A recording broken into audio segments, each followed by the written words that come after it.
अस्सलाम वालेकुम। आज हम लेक्चर नंबर 3 का जो है वो आगाज़ करते हैं। तो इसकी जो हेडिंग है वो है गेटिंग यूज़र इनपुट। तो इस लेक्चर में जो भी हम एक्सरसाइजेज करेंगे या जो भी सीखेंगे वो होगा जो यूज़र से प्रोग्राम की एग्जीक्यूशन के दौरान जो इनपुट लेने हैं उसके इर्द जो है वो घूमेंगी चीज़ें। तो प्रीवियस लेक्चर में अस्सलाम वालेकुम। वालेकुम अस्सलाम, कैसे हैं आप? अल्हम्दुलिल्लाह। 4 वैसे मैं 4 मिनट पहले यहाँ के ओके, हाँ वैसे हमने वीडियो रिकॉर्डिंग स्टार्ट कर दी थी आपके लिए। ले जी, हम लेक्चर नंबर 3 का जो है वो आगाज़ करते हैं। इसका टाइटल है गेटिंग यूज़र इनपुट इन जावा। तो जो आज का हमारा लेक्चर है वो इसी चीज़ के इर्द गिर्द ही इसकी एग्जांपल्स घूमेंगी कि यूज़र से प्रोग्राम की एग्जीक्यूशन के दौरान इनपुट कैसे लेनी है, उसको प्रोसेस करके क्या ऑपरेशन करने के बाद इनपुट आउटपुट जो है वो कैसे शो करनी है। तो उससे पहले हम देखते हैं कि प्रीवियस लेक्चर में हमने क्या चीज़ें की थी। तो उसमें था कि what is a variable types और data types in Java. Variable की कोई एग्जांपल देना चाहेंगे कि वेरिएबल क्या होता है, उसकी कोई शॉर्ट। वेरिएबल एक तरह का कंटेनर होता है जिसमें यानी कि एक डाटा टाइप होती है, उसको मखसूस नेम दिया जाता है और वैल्यू दी जाती है, जिसे हम स्क्रीन अपनी आउटपुट स्क्रीन पे शो करवाते हैं। इस्तेमाल क्यों करते हैं हम, ये थोड़ा सा अगर ब्रीफ मज़ीद करना चाहें इसे।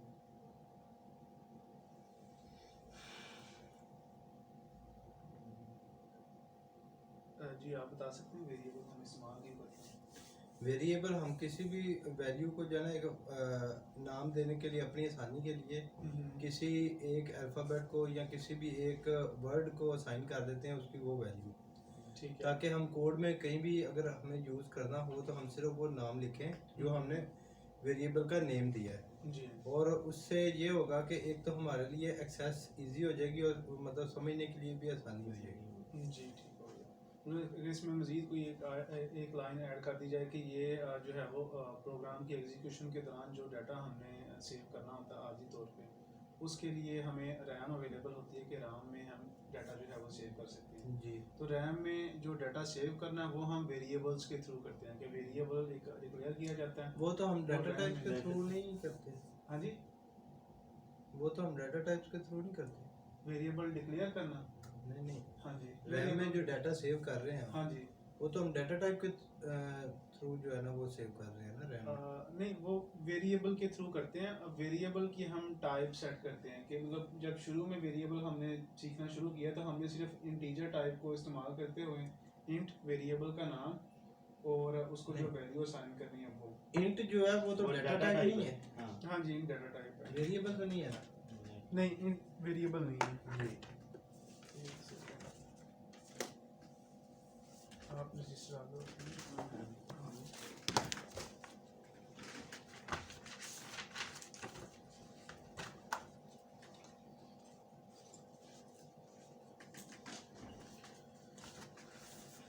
इसका मतलब पहले भी मैंने बताया था कि जो हमने प्रोग्राम की एग्जीक्यूशन के दौरान कोई ना कोई डाटा आर्जी तौर पे सेव करना है, हाँ जी, तो उसके लिए जो है वो हम रैम इस्तेमाल होती है जिसमें आर्जी तौर पे डाटा स्टोर होता है। अब रैम में डाटा स्टोर कैसे करना है वो हम वेरिएबल्स के थ्रू करते हैं। अब वेरिएबल जो डिफाइन करना है या वो जो बताना है उसका एक तरीक़ेकार होता है कि इसको हम सिंटैक्स बोलते हैं। उसमें सबसे पहले जो है वो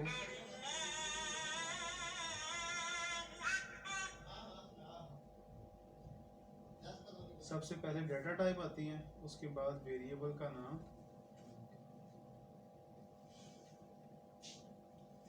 और आगे जो है वो वैल्यू आती है। अब आपका क्वेश्चन था कि हम वैल्यू जो है वो डाटा टाइप में सेव करते हैं, तो नहीं हाँ जी, वैल्यू जो है वो हम वेरिएबल में सेव करते ठीक है, हैं। ठीक है, लेकिन जो रैम में हम सेव कर रहे हैं ना, हाँ जी, वो हम डाटा टाइप के थ्रू सेव कर रहे हैं। ओके, मैं इसको मज़ीद जो है वो मतलब फर्दर एक्सप्लेन कर देता हूँ। जो बेसिकली वेरिएबल होता है वो एक एज ए एड्रेस हम इस्तेमाल करते हैं। मतलब जो हमारी रैम है उसमें जितने भी सेल्स बने होते हैं उनका एक मखसूस एड्रेस होता है। वो मिसाल के तौर पे ऐसे होता है 0x28 एच जी, समथिंग बिल्कुल ऐसे जो है वो एड्रेस होता है। ठीक है। तो अब हम इस एड्रेस को जो है वो ज़ुबानी याद रखना या इसे बार बार जो है वो इस्तेमाल करना हमारे लिए मुश्किल होगा। ऐसे तो उस मकसद के लिए जो है वो वेरिएबल इंट्रोड्यूस करवाए हैं कि हम ये जो सेल है इसको एक मखसूस नाम दे देते हैं, फॉर एग्जांपल एक्स का। ये एक्स जो है वो वेरिएबल नेम है जो हाँ कि जी। पॉइंट कर रहा है एक मेमोरी लोकेशन को जो कि रैम के अंदर है। जी और एक्स के साथ हम ये डिफाइन करते हैं कि ये किस टाइप का वेरिएबल है, ठीक है। इसकी डाटा टाइप क्या है, कि इसमें किस तरह का डाटा सेव होगा। एग्जैक्टली मेरा हाँ। यही है कि ये तो हो गया वेरिएबल नेम। जी जो वेरिएबल, हम इसके साथ इंट लिखेंगे वो तो डाटा टाइप है ना। जी वो डाटा टाइप है। हाँ। डाटा टाइप ये बताती तो है कि ये किस तरह का डाटा अच्छा, है। इंट जो है ये एक खास लोकेशन को असाइन कर रहा होता है, मतलब ये जो डाटा टाइप है, am I right? ये मतलब ये जो ये int रैम है में ना, जो लोकेशंस हैं, जो हाँ जी। एड्रेसेस हैं, हाँ हाँ, ये इंट तो उस एड्रेस को एड्रेस कर रहा होता है ना। नहीं नहीं, इंट उस एड्रेस को नहीं एड्रेस कर रहा है। इंट इस चीज़ को मखसूस करता है कि उसमें डाटा किस तरह का जा रहा है, मतलब डाटा ठीक है। वैसे तो 0101 की फॉर्म में ही सेव हाँ होना हाँ है, बिल्कुल ऐसे। लेकिन लैंग्वेज के लेवल पे उन्होंने हमें ये आसानी दी है हाँ कि जी। हम वेरिएबल के साथ ये डिफाइन कर सकें कि इसमें डाटा किस तरह का जाने वाला है। जी ठीक है, वो तो लग ही समझ। हाँ जी। ये डाटा टाइप की जो फ्लोट डबल हम्म। मतलब ये सारी चीज़ें ये समझ लग गई हैं। जी ठीक है। ठीक है। हम्म। मेरा मतलब ये है कि ये जो एक एड्रेस असाइन करता है ठीक है। रैम में, रैम रैम के मुख्तलिफ एड्रेसेस होते हैं। हाँ, आपने हर बताया। सेल्स के मुख्तलिफ हर addresses सेल्स होते के हैं। मुख्तलिफ एड्रेसेस हम्म, होते हैं। हाँ जी। ठीक है। हम्म, अब ये जो Int है। उसको असाइन कर रहा होता है, हाँ जी। वो वेरिएबल असाइन कर रहा होता है या डाटा टाइप असाइन कर रही होती है उस एड्रेस को, जो रैम के सेल्स के जो एड्रेसेस हैं हाँ जी। उसको कौन असाइन कर रहा है, वेरिएबल असाइन कर रहा है या डाटा टाइप असाइन कर रहा है? वेरिएबल वैल्यू असाइन कर रही है। Variable is the type Value of नहीं। Memory location. हाँ जी। वैल्यू की मैं बात नहीं कर हाँ रहा, वैल्यू तो अंडरस्टूड बात है, वैल्यू जो है वो वेरिएबल की है। जी।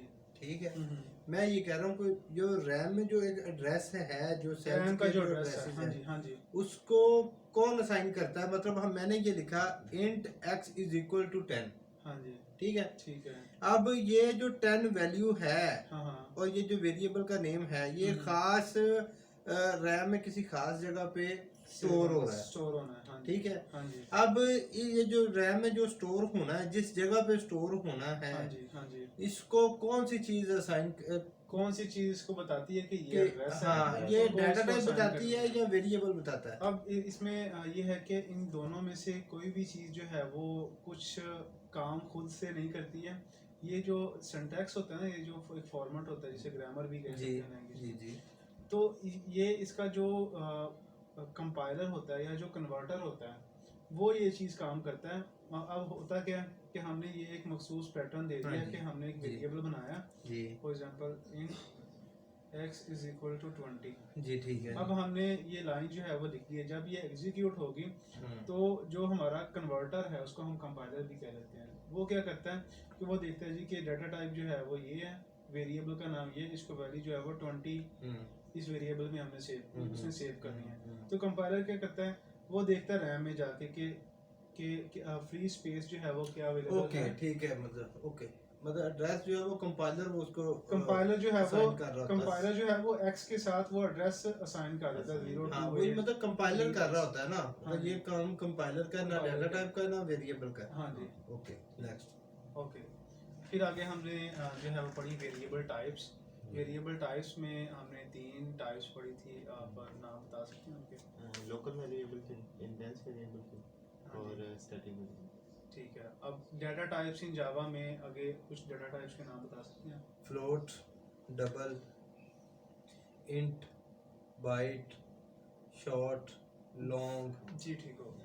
ठीक है। अब आज का जो लेक्चर है वो देखते हैं, उसकी समरी ये है कि getting user input during program during execution, मतलब जब प्रोग्राम एग्जीक्यूट हो रहा हो तो उस दौरान अगर यूज़र से कोई इनपुट लेनी है तो वो कैसे लेते हैं। यूज़र इनपुट ड्यूरिंग एग्जीक्यूशन मतलब प्रोग्राम के एग्जीक्यूशन के दौरान यूज़र से इनपुट कैसे लेनी है। इनपुट की टाइप्स मतलब कि वैल्यूज़ के हिसाब से इनपुट जो है वो किस किस तरह की हम यूज़र दे सकता है, और इसमें कुछ प्रैक्टिस सेट्स में कुछ प्रैक्टिस एग्जांपल्स होंगे जो हम करेंगे, और एंड पे जो है वो एक्सरसाइज होंगी जी। तो सबसे पहला है जी गेटिंग यूज़र इनपुट। तो यूज़र से इनपुट लेने के लिए जो है वो एक मखसूस क्लास है जो कि इस्तेमाल होती है, इसका नाम है स्कैनर।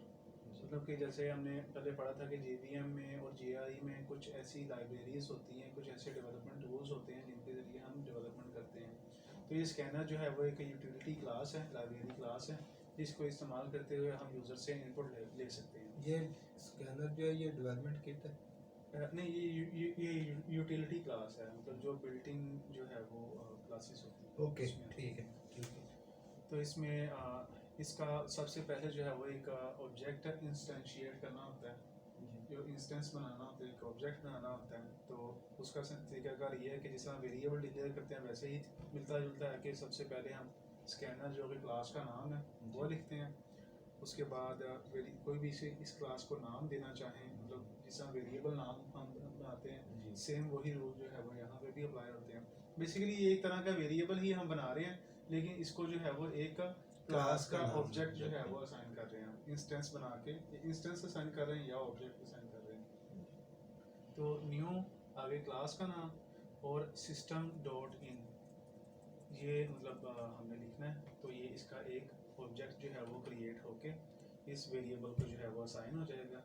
अब यूज़र से जो इनपुट ली है उसको रीड कैसे करना है, तो वो हम इस ऑब्जेक्ट का नाम लिखेंगे, my object dot next line. तो जो भी यूज़र ने कोई लाइन जो है वो टेक्स्ट लिखा होगा तो वो रीड होके इस वेरिएबल में सेव हो जाएगा।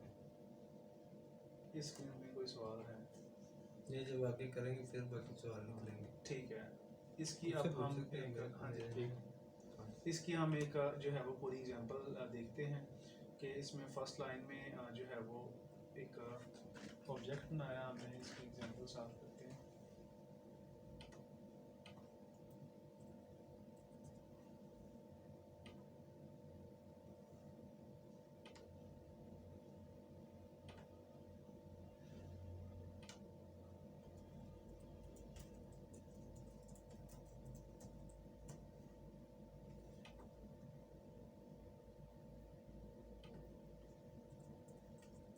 तो फर्स्ट लाइन में हमने स्कैनर का ऑब्जेक्ट बनाया। हाँ जी, मैं जब कोई नया प्रोजेक्ट खोलता हूँ ना, यही ठीक हाँ है, जी, तो इसमें मेन नहीं आता। ये तो पूछा क्यों? मैं पूछना सी, मैं हमें पूछना ही थी, फिर तू ही पूछ लिया मैंने। हाँ जी बोलिए। ये आपको बता नहीं बोले आप। चले आप कर रही जी, अगर जो हमारा जो पहला प्रोजेक्ट है, हाँ जी, पहली फाइल है जो हमारी, हाँ ठीक है, जी, वो हमने ओपन की हुई है। जी। अगर हमने जो न्यू फाइल बनानी है, न्यू प्रोजेक्ट हाँ बनाना है जो हाँ जी, प्रोजेक्ट, तो वो कैसे बनाना, और क्या नाम है, जब वो बना लेते हैं आगे, वो तो मैंने बना लिया था, ठीक हाँ है, जी, तो जो पहले वाला था वो हमारा गायब हो जाता है। हाँ वो जी। काम आपका भी यही अच्छा, क्वेश्चन मेरा ये क्वेश्चन नहीं है। मैं जब नया प्रोजेक्ट खोलता हूँ ना, हम्म, मुझे ये विंडो अवेलेबल नहीं होती। ये तीनों चीज़ें अवेलेबल होती हैं, हाँ जी, ठीक है, लेकिन ये विंडो मुझे आगे जो कोडिंग के लिए शो हो रहा था ना, ये नहीं हो रहा था। आपने एक दफ़ा प्रोजेक्ट इस पे क्लिक करके दिखाएंगे कैसे आप करते हैं? मैं करता हूँ जी, न्यू, जी, ये चलता।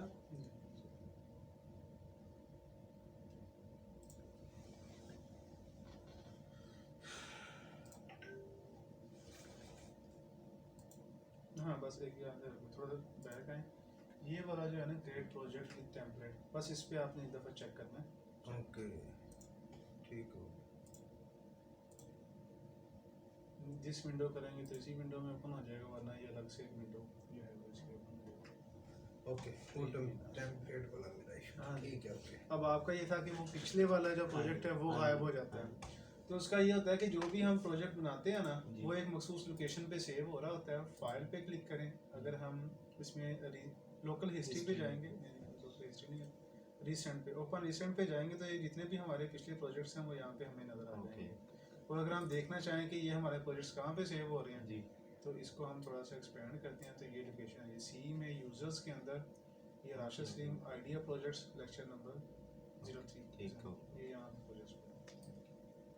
तो सबसे फर्स्ट लाइन में जो है वो हम स्कैनर का एक जो है वो ऑब्जेक्ट क्रिएट करेंगे। तो स्कैनर और ये इंटर मैंने प्रेस किया।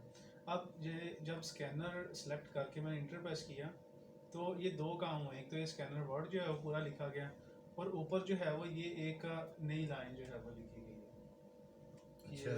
ये जो हमारी पिछली स्क्रीन है इस पे भी ये वर्ड जो है वो हाईलाइट किया हुआ था इंपोर्ट के नाम से। ठीक है। तो बेसिकली ये होता है कि जो भी कोई हम क्लास यूज़ करते हैं, यूटिलिटी फंक्शन या लाइब्रेरी क्लास इस्तेमाल करते हैं, तो जब हम उसका नाम लिखते हैं तो लिस्ट में हमें शो करता है वो। ये आप इसको जब हम खत्म करिए। हाँ जी, ये मैंने इसको ख़त्म कर दिया और इसको भी ख़त्म कर दिया। अब मैं स्कैनर लिखता हूँ। अच्छा ये एक मिनट है। हाँ जी, एक तो पहले ये चीज़ थी जी इधर ही था। हाँ जी, अच्छा ये अब मैंने एंटर किया, अब इधर आया है हाँ जी, इसका जो वो कर्सर है। हाँ जी, बाज़ टाइम होता है कि ये स्टार्ट में चला जाता है। ऐसे यहाँ पे ले आता है। यहाँ पे ले आता है। वो मतलब डिपेंड करता है कि अगर लास्ट लाइन मैंने यहाँ पे लिखी हुई है ना, मतलब मिसाल के तौर पे लास्ट लाइन मैंने एक सेकंड, अब ये वहाँ पे नहीं आएगा। हाँ जी, अगर कर्सर यहाँ पे एक दफ़ा शुरू हो गया ना तो ये यहाँ पे नीचे पीछे ही रहता है। एक सेकंड, नहीं जी उसका मेरे पास कोई आंसर नहीं है, मतलब एडिटर पे डिपेंड करता है मोस्टली सेटिंग्स के हिसाब से। हाँ बाज़ का ऐसा होता है कि आपने सेमीकोलन लिख के जो है वो लाइन ख़त्म नहीं की है, इंटर प्रेस करते हैं तो कर्सर मोस्टली जो है वो थोड़ा सा गैप दे के जो है वो आता है। और समटाइम्स वो शुरू में भी आता है, उसका मतलब डिपेंड करता है कि एडिटर के इन्वायरमेंट उस वक्त लिखने का क्या है, कोई लाइन पीछे थी या आगे थी समझ। लेकिन उससे कोई फर्क नहीं पड़ता है। हाँ जी, मतलब वो हम टैब प्रेस करके लाइन करके फिर जो है वो कर सकते हैं।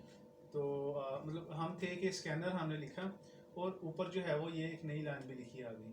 तो बेसिकली ये होता है कि जितने भी यूटिलिटी क्लासेस होती हैं जब हम उन्हें इस्तेमाल करना होता है अपने प्रोजेक्ट के अंदर तो उन्हें साथ इंपोर्ट भी करना होता है। इंपोर्ट से मुराद कि यूटिलिटी क्लास या लाइब्रेरीज वो क्लासेस होती हैं जो कि लैंग्वेज में पहले से ही मौजूद होती हैं और वो मुख्तलिफ जो है वो कोर ऑपरेशंस प्रोवाइड कर रही होती हैं।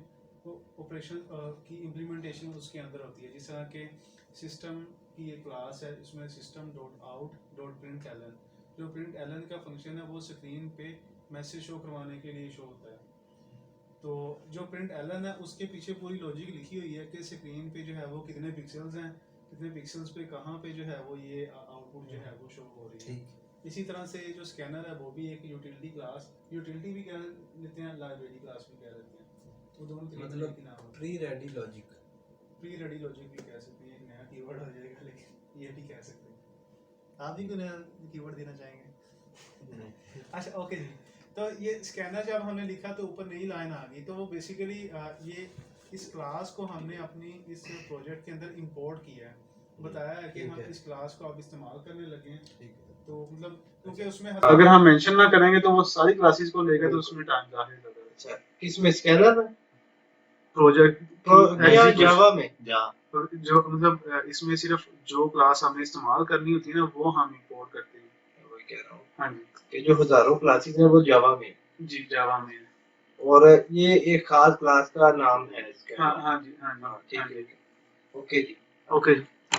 तो अच्छा ये हम कोई भी क्लास इस तरह लिखेंगे, क्लास का नेम जो इन्होंने दिए हुए कीवर्ड जो इनके अपने हैं, हाँ जी, क्लासेस का नाम दिए वो लिखेंगे इंपोर्ट आ जाएगा।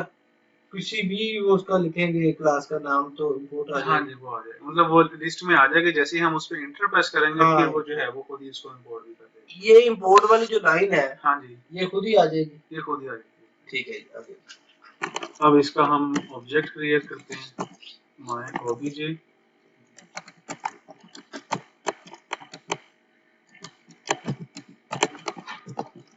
ये इसका ऑब्जेक्ट क्रिएट हो गया।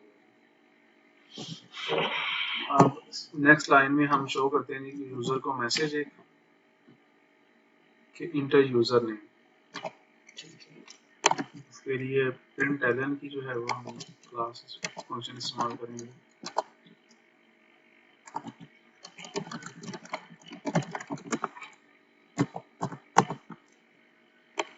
अब नेक्स्ट है जी कि जो यूजर ने इनपुट एंटर किया है वो नेक्स्ट लाइन के जरिए हम रीड कर सकते हैं, तो नेक्स्ट लाइन के जरिए हमें रीड किया, रीड करके उसे एक वेरिएबल में सेव कर लिया। ये अब ये जरा इसको एग्जीक्यूट करके मैं दिखाऊंगा।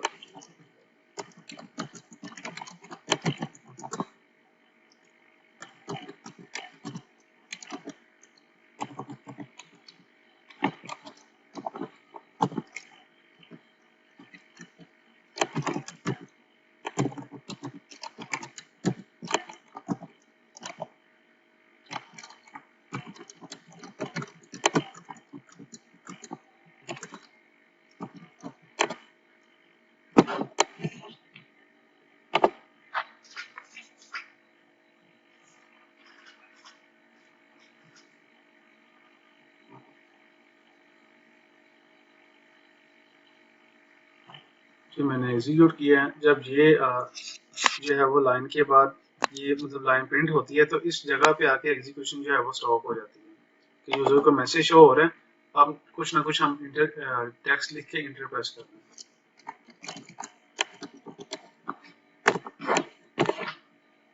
अब इसमें बताएं क्या कि अगर किसी चीज की समझ ना लगे तो। हाँ जी, करो सवाल जी बाबू जी। स्कैनर जो है ये क्लास है, हाँ जी, ये क्लास का जी, नेम है, ठीक है। और आगे जो माय ऑब्जेक्ट है ये है एक वेरिएबल नेम, वेरिएबल ठीक है। में, हाँ जी, उसके बाद ये जो न्यू स्कैनर है, हाँ जी, ये सिंटेक्स, हाँ ये एक सिंटैक्स है कि किसी भी क्लास का जब ऑब्जेक्ट क्रिएट करना हो ना जी। या इंस्टेंस क्रिएट करना हो तो उसका एक जिस तरह वेरिएबल डिक्लेयर करने का एक सिंटैक्स है, जी। उसी तरह से इसका सिंटैक्स ये है कि यहाँ पे क्लास का नाम सबसे पहले लिखते हैं, उसके बाद वेरिएबल नेम, और फिर लिखते हैं न्यू, और यहाँ पे मतलब यहाँ पे लिखेंगे क्लास नेम।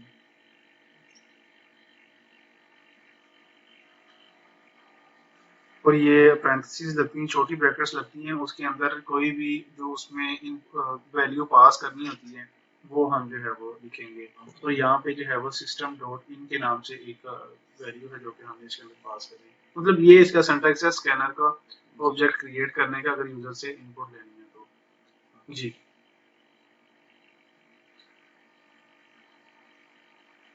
और यूजर से जो यूजर ने इंटर किए कोई इनपुट, उसको अगर रीड करना है तो वो हम इस जो इसका ऑब्जेक्ट बना हुआ है उस वेरिएबल के आगे डॉट लिख के एक फंक्शन का नाम लिखेंगे जो कि नेक्स्ट लाइन के नाम से है, वो जो भी टेक्स्ट लिखा होगा उसको रीड करेगा।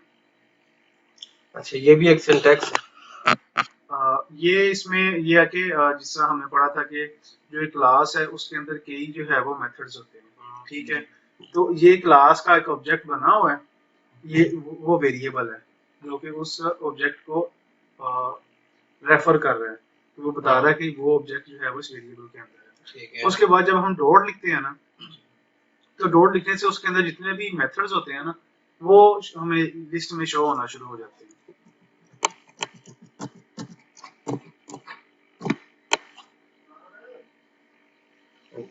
जी,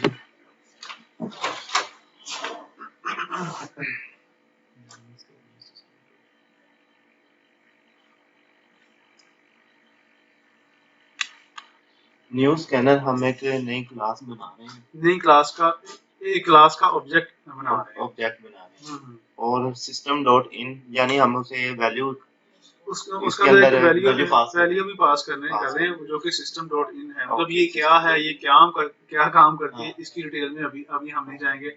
हम ये देखेंगे कि स्कैनर का ऑब्जेक्ट कैसे क्रिएट करना है।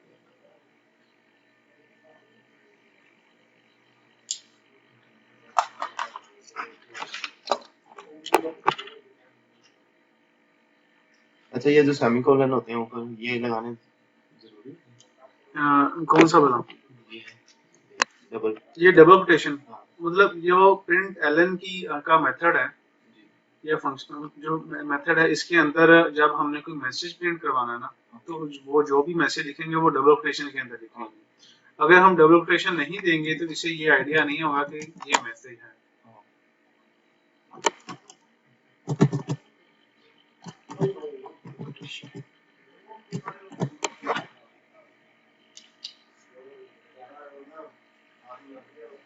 हमारा कैमरा बंद हो गया,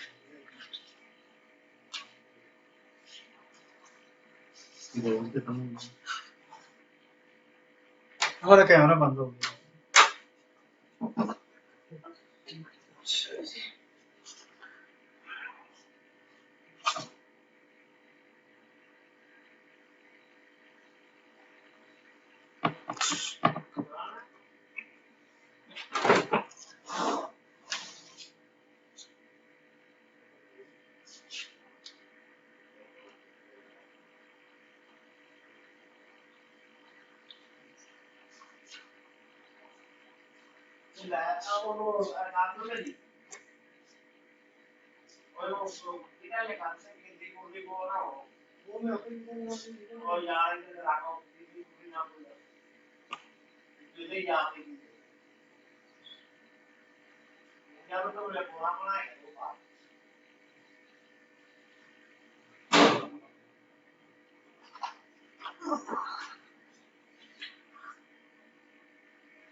जी भाई।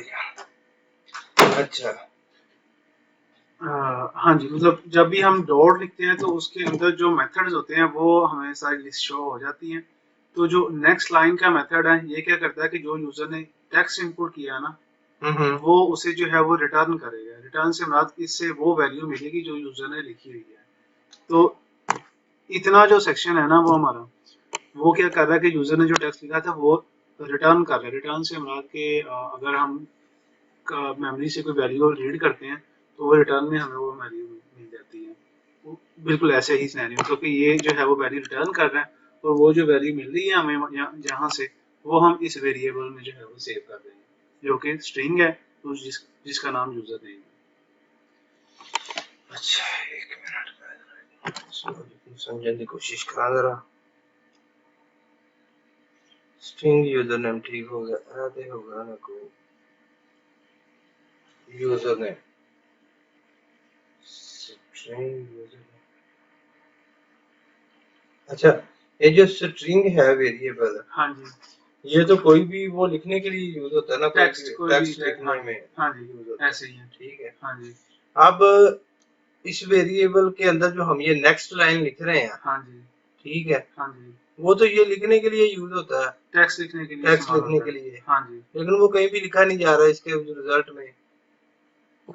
ये जो अली रजा है ये मैंने टेक्स्ट लिखा और इंटर प्रेस किया। जब इंटर प्रेस करता हूँ तो एग्जीक्यूशन इस लाइन से आगे चलती है और ये मतलब जो वैल्यू यूजर ने लिखी होती है। अच्छा एक मिनट इंटर प्रेस करने के बाद रन कर सकता हूँ? जी जी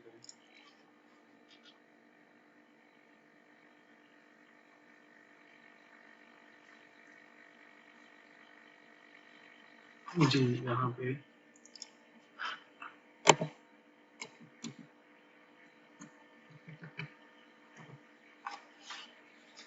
इंटर एग्जीक्यूशन जो है वो यहाँ पे आगे पास हो जाती है। जब यूजर कुछ लिख के इंटर करता है तो वो वैल्यू फिर वहां से एग्जीक्यूशन आगे चलती है। इंसर्ट का बटन, हाँ जी आप लिखेंगे सिर्फ नंबर भी लिख सकते हैं। अच्छा यहाँ पे लिखना चाह नहीं, वो नेक्स्ट लाइन में ही लिखेगा, उसकी मैं रीजन बताता हूँ आपको कि ये क्यों नेक्स्ट लाइन इंटर। हाँ जी अब अच्छा, इसमें एक सवाल मैंने ये इसीलिए लिखा है, आप पूछ सकते हैं? हाँ आप ये सवाल कर सकते हैं जो आप ये पूछना चाह रहे हैं, ये पूछना चाह रहे हैं। मैं इसको एक्सप्लेन कर देता हूँ। इन्होंने पहले मैंने कहा कि ये जो स्ट्रिंग है जी ये टेक्स्ट को सेव करने के लिए इस्तेमाल होती है। तो इसके अंदर पहले अली रजा लिखा हमने, इंटर प्रेस किया तो वो वैल्यू जो है वो शो। अब 120 लिखा है वो भी इसके अंदर सेव हो गया और वो रिजल्ट भी शो हो गया। इसमें कोई क्वेश्चन बनता है करने में इस चीज पे? उन्होंने कहा, उनका कहने का मतलब है कि ये टेक्स्ट जो है वो प्रिंट करता है, ठीक है। तो यहाँ पे इंटीजर लिखे हुए हैं, इन्होंने लिखे हैं, तो वो भी प्रिंट होगा, वो कैसे? हाँ जी आपको ये सवाल है। हाँ जी अब इसमें ये होता है कि जब हम टेक्स्ट लिख रहे होते हैं तो उसके अंदर हम नंबर्स भी लिखते हैं। मिसाल के तौर पे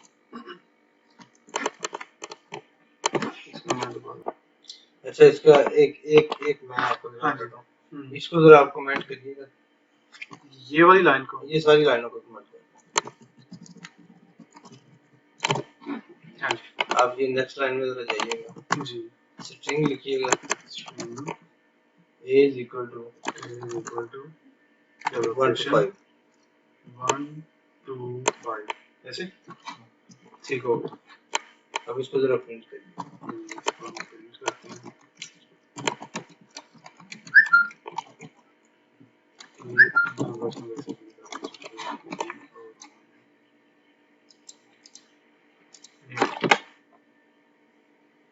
स्टॉप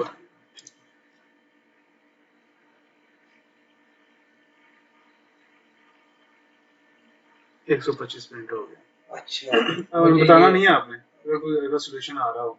हाँ जी समझ लगी आपको? आप बताएं जी कि ये 125 क्यों इसके अंदर सेव हुआ? 125 तो इंटीजर नहीं है जी। हाँ जी तो वो इसके अंदर क्यों सेव हो रहा है? इंटीजर की में जो वेरिएबल हमने दिया है उसका नेम भी वो एक ये ए जो है ये एक वेरिएबल नेम है तो ये वेरिएबल है इसके अंदर हमने इंटीजर सेव किया तो वो सेव हो गया लेकिन इसकी डाटा टाइप तो स्ट्रिंग है कि जो सिर्फ टेक्स्ट सेव करने के लिए ही इस्तेमाल होती है। ठीक है इसमें यह कि अगर मैं सिर्फ नंबर सेव करता हूँ इसके अंदर मैंने 125 इंटीजर है तो वो तो सेव नहीं करेगा वो कहेगा कि ये कोई और डाटा है जो कि आप इसके अंदर सेव करना चाह रहे हैं। वो क्या कह रहा है कि रिक्वायर्ड टाइप स्ट्रिंग चाहिए स्ट्रिंग हमें लेकिन प्रोवाइडेड इंटीजर कि इंटीजर जो है वो प्रोवाइड किया जा रहा है। कितने बजे तक क्लास खत्म होती है? मतलब 4 बजे 4 बजे शुरू की 5:30 बजे तक खत्म हो जाएगी। अच्छा ते मैं चलिया मेरी गल सुन एक मिनट मैं जरा उस्ताद जी जी ठीक है ज्यादा लंबी ना करे जरा। अच्छा उन्होंने तो एक लिया ना तो इसमें ये है कि ये मतलब वो बता रहा है कि ये एरर पे दिखा रहा है कि रिक्वायर्ड टाइप स्ट्रिंग है लेकिन हमें प्रोवाइडेड जो है वो इंटीजर दी जा रही है। ये ऊपर भी आपने क्वेश्चन किया था प्रिंट एलन में डबल कोटेशन में क्यों लिखा हुआ है तो डबल कोटेशन के अंदर हमेशा टेक्स्ट लिखा जाता है तो ये 125 अभी ये इंटीजर है हाँ ये तो अब नहीं करेगा हाँ लेकिन जब हम इसे डबल कोटेशन में लिख लेते हैं तो फिर वो एज ए टेक्स्ट कंसीडर होता है इसलिए वो टेक्स्ट इसके अंदर सेव हो जाता है। अब जो ऊपर वाली जो है वो एग्जांपल है जिसमें हम अच्छा आप इसको जो हम मतलब जो इसका जो स्ट्रिंग का है जो उसका मतलब मेथड है कि वो कोई वर्ड सेव करने के लिए इस्तेमाल होती है कोई लाइन सेव करने के लिए अगर वो हम बगैर कॉलम के लिखेंगे डबल कॉलम के लिखेंगे हाँ जी तो वो लिखा जाएगा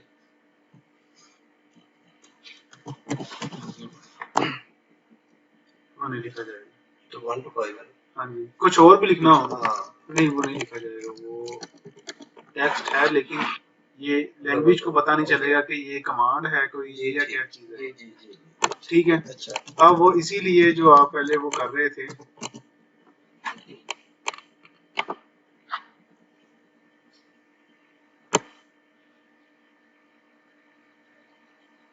कि इनपुट में अगर नाम लिखे हैं वो भी प्रिंट हो रहा है और नंबर लिखे हैं तो वो भी प्रिंट हो रहा है ये चीज।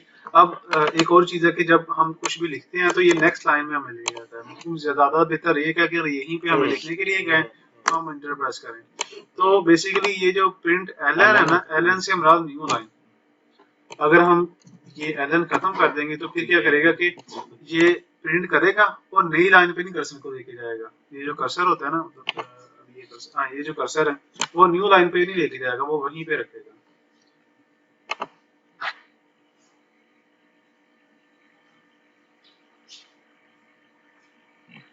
ये वहीं पे कर्सर है हमारा और मैं यहाँ पर टेक्स्ट एंटर किया और ये ऐसे शो ओके अच्छा प्रिंट का मतलब है कि उधर ही प्रिंट करेगा उसी लाइन में हाँ जी और एलन का मतलब है कि न्यू लाइन कि प्रिंट करके फिर न्यू लाइन पे कर्सर करेगा। ओके जी अच्छा अब ये हो गया हाँ ये तो मुझे लगी समझ याद है जी कि हम उसे कह रहे हैं कि my object new scanner system है जी उससे हम डाटा ले रहे हैं सिस्टम इन जो है बेसिकली इसके बारे में सिस्टम इनको अगर हम देखना चाहें तो फिर इस पे जो है वो IN से मुराद है कि इनपुट स्ट्रीम। जी ठीक है कि जो इनपुट हम दे रहे हैं वो एक स्ट्रीम की तरह है या एक फ्लो की तरह है, एक पाइप के फ्लो की तरह कह लें कि तो वहां से इनपुट जो है वो स्ट्रीम होके जानी है। तो अब जो स्कैनर का ऑब्जेक्ट हमने जब बनाना है तो उसके अंदर सिर्फ system.in हमने पास करना है। हमने सिर्फ इस सिंटैक्स को देखना है कि ये सिंटैक्स है स्कैनर को इस्तेमाल करना है। अच्छा मैं हाँ जी मेनू एंड स्कैनर की समझ लगी है नहीं स्कैनर में समझ लग गया scanner is just a class ना जो कि इनपुट लेने के लिए इस्तेमाल होती है। अच्छा जो कि इनपुट लेने के लिए इस्तेमाल होती है इनपुट ले ली हाँ जी अच्छा इसमें हम ले रहे हैं इनपुट हाँ जी यहाँ तक तो हो गया क्लियर नहीं इनपुट अभी तक नहीं ले रहे हम इनपुट। तो ये क्या है inter user Enter name user। Print की कमांड तो सिर्फ मैसेज प्रिंट करवाने के लिए इस्तेमाल होती है। ये जो इनपुट ले रही है वो ये नेक्स्ट लाइन की उनका मेथड है जो कि ले रहा है वो क्या करता है। इन दो लाइनों को जरा करिएगा कंप्लीट इसको रन करूं मैं। जी ये देखें process finished with exit code 0 मतलब कि जब प्रोग्राम मुकम्मल होता है तो वो ये लाइन शो करता है process finished with exit code 0 मतलब कि उसने दो लाइनें थी फर्स्ट में ऑब्जेक्ट क्रिएट हुआ सेकंड में मैसेज शो हुआ और एग्जीक्यूशन मुकम्मल हो गई। ठीक है लेकिन उसे कहीं ये बताया ही नहीं गया हमने कि कोई इनपुट भी लेनी है हमें यूजर से। ठीक है अच्छा अब ये एक ही लाइन में दो ऑपरेशन हो रहे हैं तो मैं इसको थोड़ा सा सिंप्लीफाई करता हूँ जी। मैं एक वेरिएबल बनाता हूँ यूजर नेम के नाम से और इसमें वैल्यू जो है वो कुछ भी सेव नहीं कर रहा हूँ। ठीक है अब इसी को मैं प्रिंट करवाता हूँ तो हमें क्या शो होगा यूजर नेम में अगर आउटपुट अगर हम इसको अभी रन करें कुछ भी नहीं ओके ठीक है कुछ भी नहीं होगा हम इसको चेक कर लेते हैं। यूजर नेम क्या होगा यूजर नेम वेरिएबल है हाँ स्ट्रिंग यूजर नेम उसमें कुछ भी सेव हाँ, नहीं हाँ। किया हमने तो ये प्रोग्राम एग्जीक्यूशन मुकम्मल होगी और कुछ भी शो नहीं होगा। मैं इसको ऐसे कर देता हूँ काफी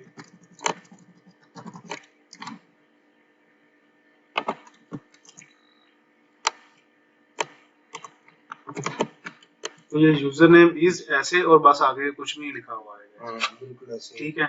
अब स्कैनर के थ्रू हम बताएंगे कि हमने कोई लाइन रीड करनी है यूजर से इनपुट लेनी है कोई तो वो कैसे बताएंगे हम बताएंगे ये जो एक्स्ट्रा लाइनें लिखी इन्हें खत्म कर देना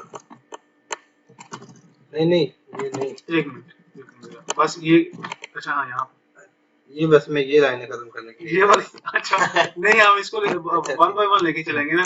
अब माय ऑब्जेक्ट जो स्कैनर का ऑब्जेक्ट है उस पे हम डॉट नेक्स्ट लाइन जो है वो फंक्शन कॉल करेंगे।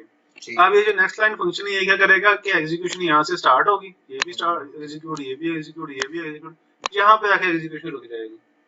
एग्जीक्यूशन रुक जाएगी कर्सर जो है वो हमें शो हो रहा होगा हमें ये इंडिकेट किया जा रहा है कि कुछ एंटर करो कोई इंफॉर्मेशन एंटर करके फिर एंटर का बटन प्रेस करो तो हम ये करते हैं अभी ये आगे चलेगी और मैंने अली लिख के एंटर प्रेस किया लेकिन वो यहाँ पे रुका तो सही है यहाँ पे आके एग्जीक्यूशन रुक गई है और ये कर्सर यहाँ पे हमें शो हो रहा है कि कुछ इंफॉर्मेशन एंटर की जाए।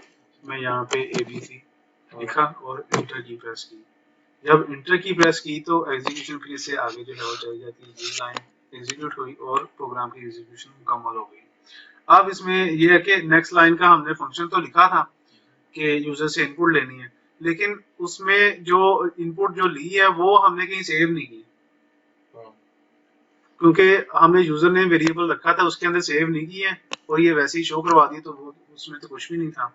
लेकिन अगर हम इसमें वो वैल्यू सेव करेंगे user name is equal to अब क्या होगा नेक्स्ट लाइन पे जब हम कोई भी इंफॉर्मेशन लिख के एंटर की प्रेस करेंगे तो जो लिखा होगा वो इसमें सेव हो जाएगा।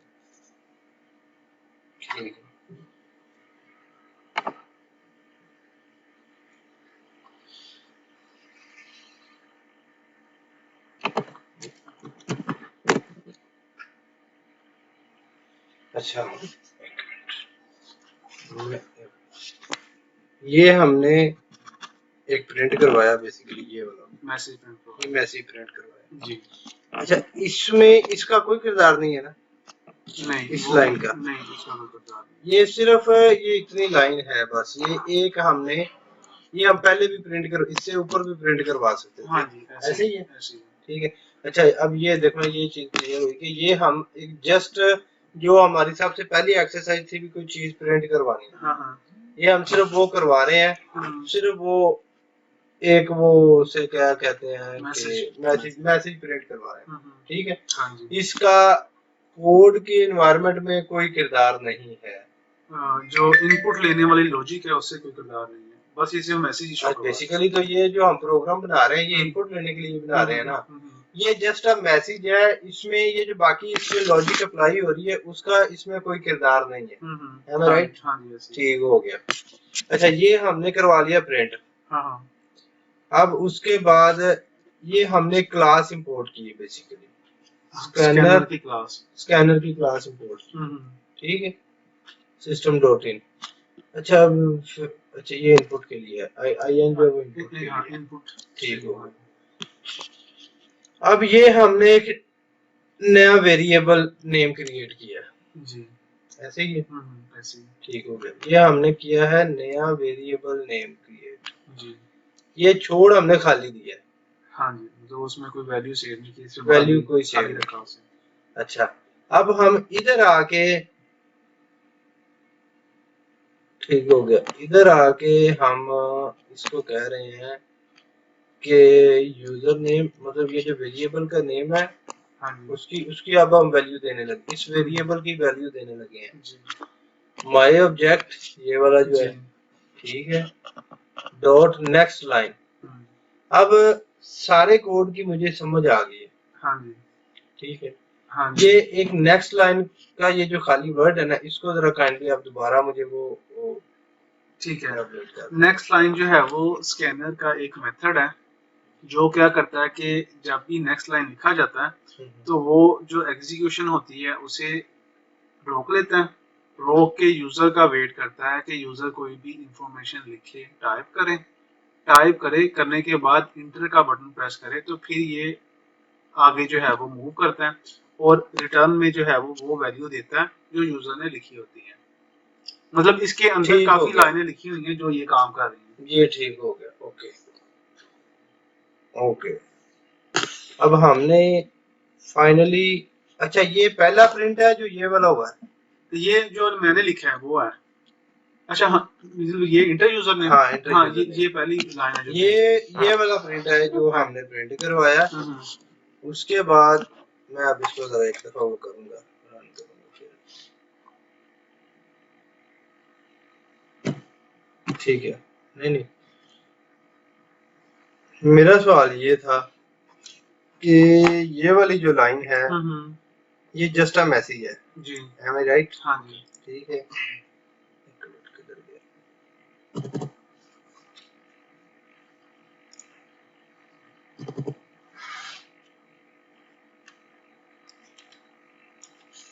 कंट्रोल, हाँ जी, ठीक हो गया। आगे ये साथ हो गई, हाँ हाँ जी, इसे एक दफा चेक कर दें दोबारा तो ये जो है।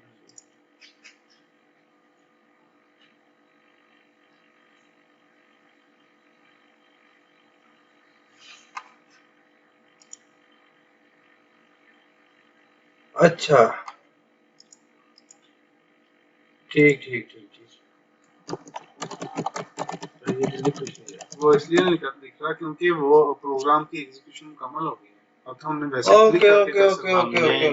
अच्छा मैं उस वक्त का पता किधर फंसा हूँ, हाँ कि जो हम प्रिंट करवाते हैं ना नॉर्मली स्ट्रिंग से या किसी भी चीज से, ठीक है, तो उस सूरत में ये जो कर्सर है ना इधर, ये जो इधर आ जाता है वो नहीं आता, मैं इधर फंसा हूँ।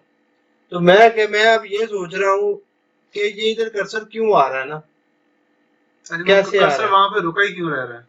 नहीं हाँ जी, ये जिस तरह देखे ना, मैं अगर ये प्रोग्राम मैंने रन किया, हाँ जी, ये खाली सिर्फ एक लाइन मैंने लिखी थी जो मेरा सबसे एक्सरसाइज का सबसे पहला कोड था। हाँ जी ठीक है, ठीक है। मैंने सिर्फ ये वर्ड प्रिंट करना था।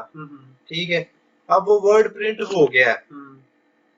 ठीक है, मैंने जो मेरे ज़हन में था, मैं इस वक्त का उधर जो फंसा हुआ था ना वो ये था कि मुझे ये था कि अब जो अगर इसके ऊपर इधर मैं क्लिक करूंगा ना तो कर्सर नहीं आएगा अब। ठीक है, ये फाइनल प्रोग्राम हो गया है। जी जी, लेकिन इधर क्लिक करते थे तो कर्सर आता था।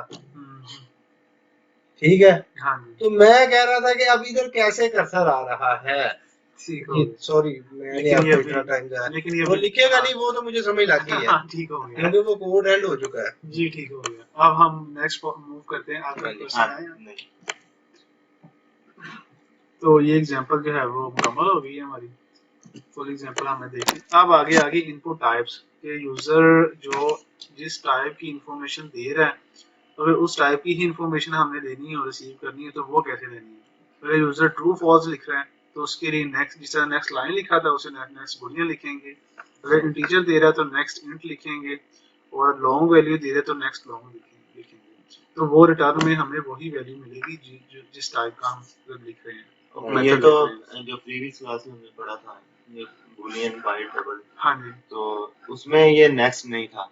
अब ये जो स्कैनर की जो हम क्लास पढ़ रहे हैं, हाँ जी, इसमें ये मखसूस ये नेम है, ये मेथड है, ये क्लास का नाम मेथड्स है। ये जो हम जिस नेक्स्ट लाइन का मेथड इस्तेमाल किया ना हमने स्ट्रिंग को रीड करने के लिए, इसी तरह नेक्स्ट इंट जो है वो इंटीजर को रीड करने के लिए इस्तेमाल होगा। इसकी हम छोटी सी एग्जांपल देख लेते हैं कि हम यहाँ पे मैं लिखता हूँ नेक्स्ट इंट। तो सबसे पहले तो ये एरर दे रहा है क्योंकि यूजर नेम का जो वेरिएबल है वो स्ट्रिंग है, तो मैं इसको इंटीजर करूंगा। अब ये एक और एरर देगा, वो कहेगा कि यूजर नेम में आप टेक्स्ट सेव कर रहे हो, मैं इसको 0 कर दूंगा। अब मैं इसको रन करता हूँ। क्या क्या क्या क्या क्या क्या क्या अच्छा अच्छा, हाँ हाँ, ओके ओके, मैं सिर्फ टाइप चेंज कर रहा हूं। जी जी जी जी जी जी जी। तो अब ये इंटर यूजर नेम आ रहा है, तो मैं यहाँ पे थोड़ा सा इंटर वैल्यू लिखता हूँ और वैल्यू इज, तो मैं इसको दोबारा रन करता हूँ ताकि मैसेज से कंफ्यूजन ना हो। और अब मैं यहाँ पे लिखता हूँ अली, और ये आ गया हमारे पास है। एरर किस वजह से आया जी? वो क्या कह रहा है जी कि उसने सारी लोकेशन डाली, inter value exception in thread main, मतलब उसने जो हमारा एरर था उसको पूरा एक्सप्लेन नहीं किया, बस उसने ये बता दिया कि एरर आ कहाँ पे रहा है। लाइन नंबर 14 पे एरर आ रहा है। मैं इस पर क्लिक करता हूँ और यहाँ पे मैं देखता हूँ कि नेक्स्ट इंट पे कोई एरर आ रहा है। और अगर मैं अपनी इनपुट पे देखता हूँ तो मैं लिखता हूँ अली, और मैंने यहाँ पे लिखा हुआ नेक्स्ट इंट, मुझे यहाँ पे नंबर एंटर करना है 23 एंटर करता हूँ और ये 23 शो हो जाएगा। इसी तरह से मैं नेक्स्ट, मैं इसको एक ही लाइन में ले आता हूँ ताकि हमें ये बार बार चेंज करने में आसानी हो।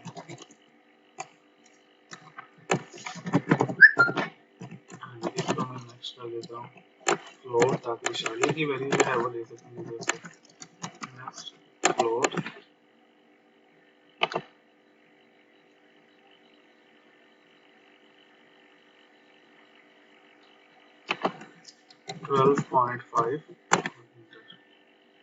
ये हो गया। इसको एक दफा दोबारा रन करते हैं। इसमें सिर्फ मैं 12 लिखता हूँ तो फिर ये करता है, क्योंकि यहाँ पे हमें नेक्स्ट फ्लोट लिखा हुआ है, तो अगर हम अकेला इंटीजर भी एंटर करते हैं तो वो उसको फ्लोट में कन्वर्ट कर लेता है। हमने पिछले एग्जांपल में देखा था कि जो इंटीजर की वैल्यू होती है वो अगर हम फ्लोट में डायरेक्टली सेव कर रहे हैं तो वो हो जाती है, फ्लोट से इंटीजर में करते हुए कन्वर्जन करना। ओके जी।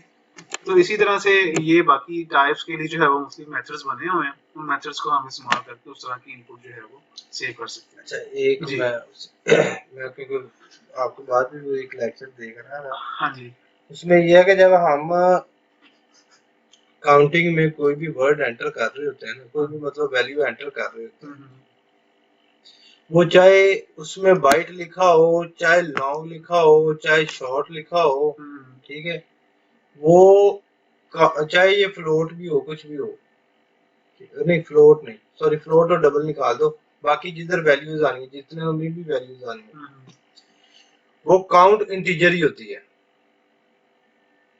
ठीक है, अगर हमने लॉन्ग लिखा है ना, ठीक है, तो आप लिख रहे हो, आपको कोई इशू नहीं आएगा, ठीक है। वो काउंट, क्योंकि वो इंटीजर तक जब वैल्यू होगी ना, तो जितनी इंटीजर की वैल्यू हो सकती है मैक्सिमम, वहां तक लिखोगे तो कोई एरर नहीं आएगा, ठीक है। उससे ऊपर एक भी आप जाओगे ना, ठीक है, तो वो एरर आएगा, उसके साथ फिर एल लिखना पड़ेगा, ठीक है।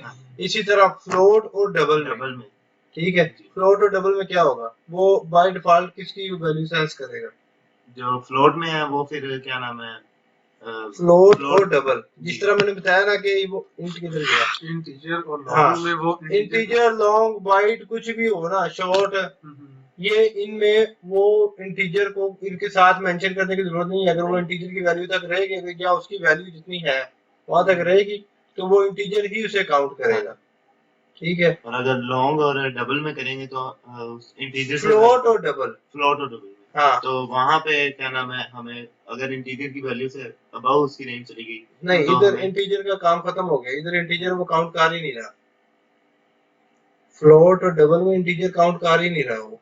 अब वो इन दोनों में वो क्या काउंट कर रहा है, वो डबल काउंट कर रहा है, ठीक है। अगर आप फ्लोट लिखते हैं ना, उसके साथ आप 12.6 लिखते हो, उसके साथ आपको जो है वो एफ लिखना जरूरी है, ठीक है, उसके साथ एफ लिखना जरूरी है। लेकिन अगर आप डबल लिख रहे हो, क्योंकि वो by default sense he double कर रहा है, आपने लिखा 12.62, ठीक है। अगर डी लिखना है तो आपकी मर्जी है, नहीं लिखना तो वो एरर नहीं देगा। बात समझ लगी? एग्जांपल करके देखिए, ये मेरे लिए भी चाहिए।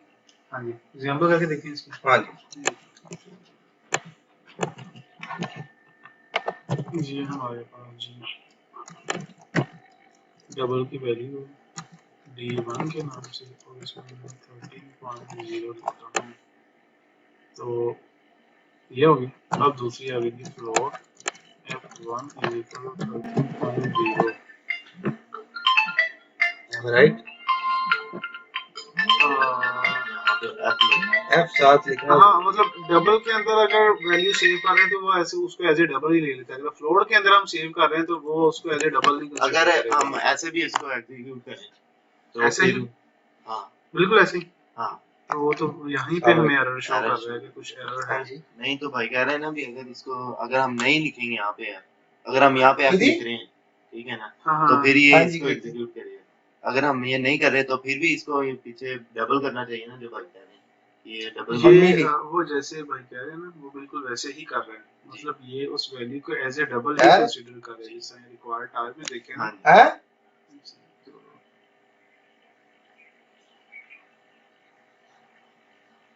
की गई,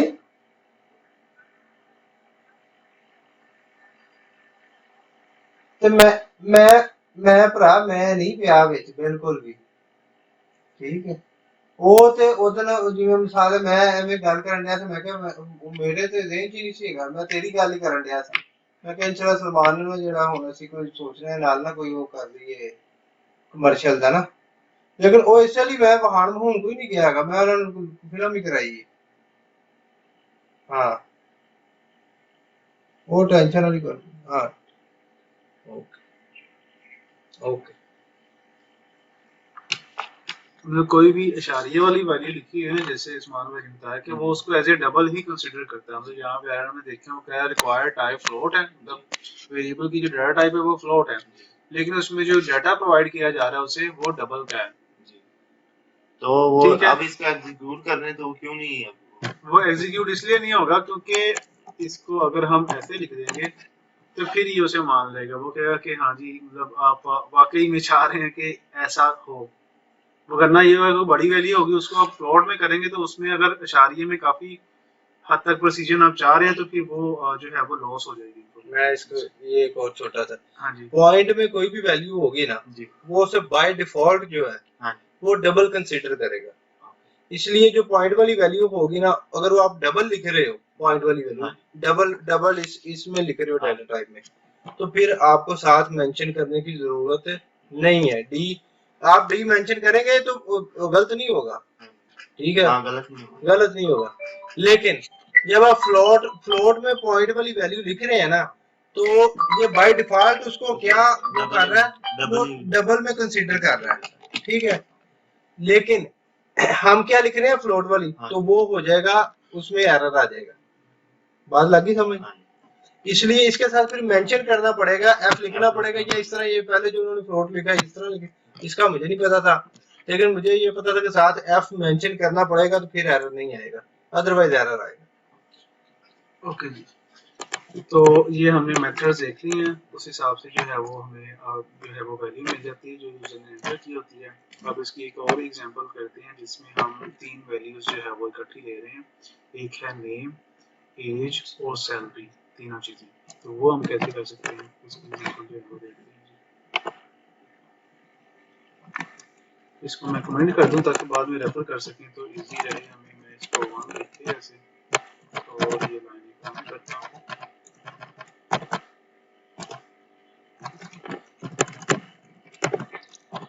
अब सबसे पहले जी हमें स्क्रीन पे मैसेज शो करवाना है,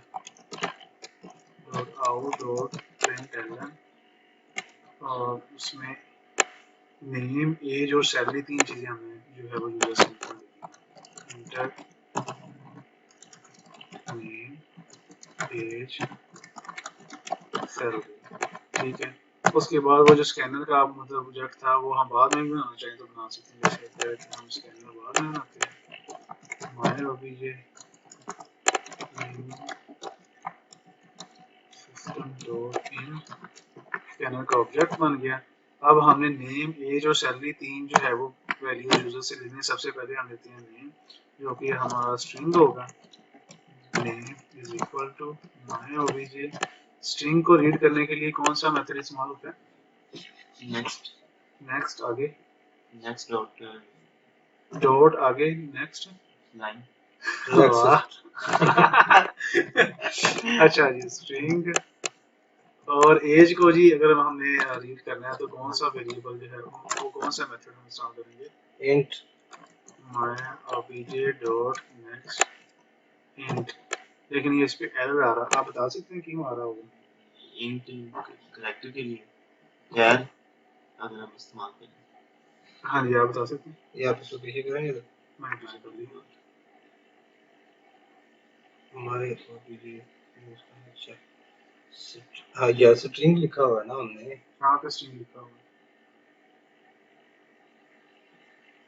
आप बताएंगे कहाँ पे स्ट्रिंग लिखा हुआ है? हाँ जी, ये मैंने वेरिएबल की टाइप जो है वो स्ट्रिंग लिखी है, इसीलिए वो कह रहा है कि पीछे जो है वो डाटा टाइप हुई हो रहा है। ओके जी, और आगे सैलरी आ गई, myobj डॉट नेक्स्ट इंट। अब इन्हीं चीज़ों को हमें स्क्रीन पे प्रिंट करवा देना है।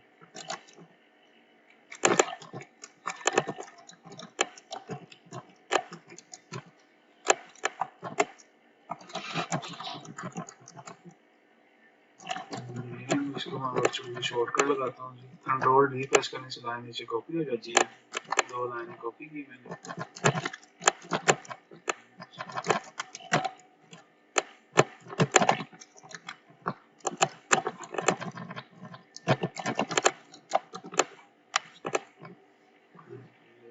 कम हो गया।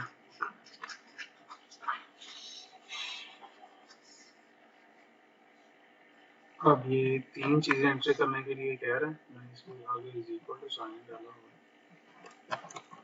3 चीजें एंटर करने के लिए कह रही है, नाम, एज और सैलरी। पहले मैं नाम लिखता हूँ, अली,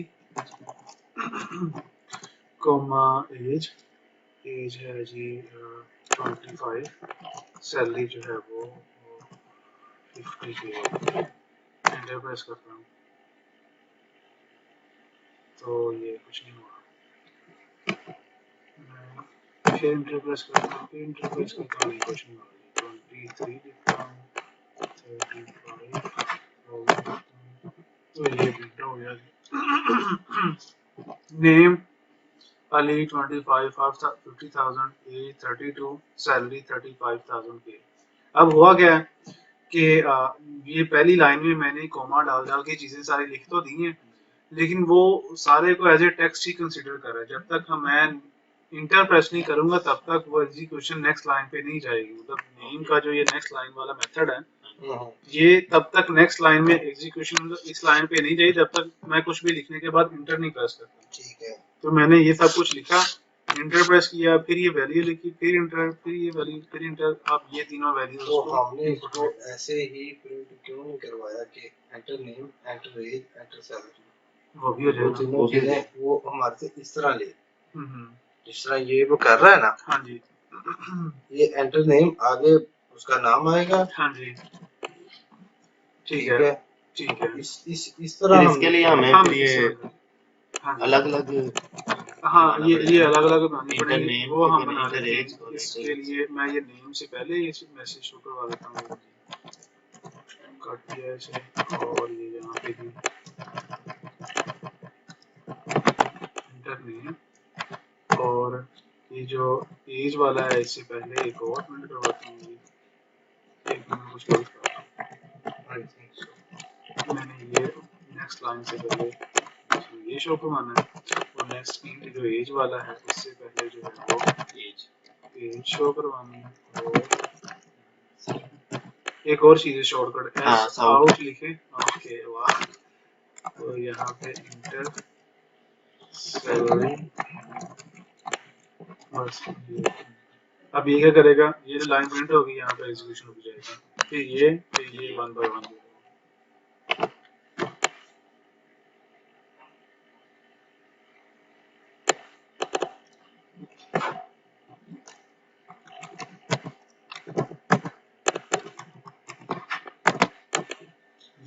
अच्छा ठीक है।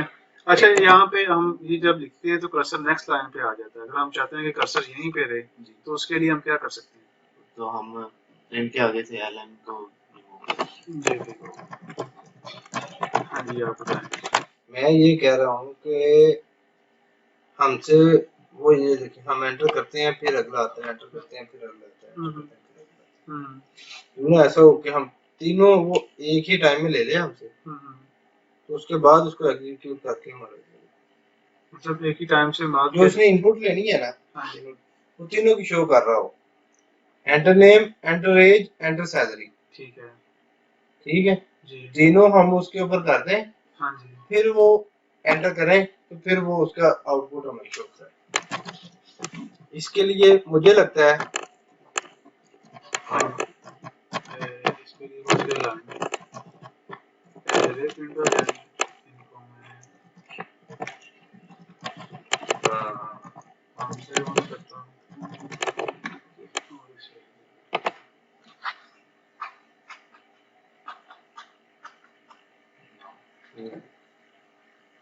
ऐसे करेगा।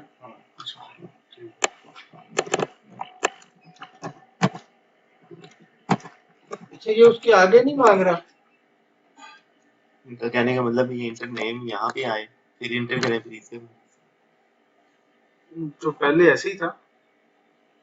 नहीं पहले ऐसे नहीं था। पहले सिर्फ पहले आया था एंटर नेम।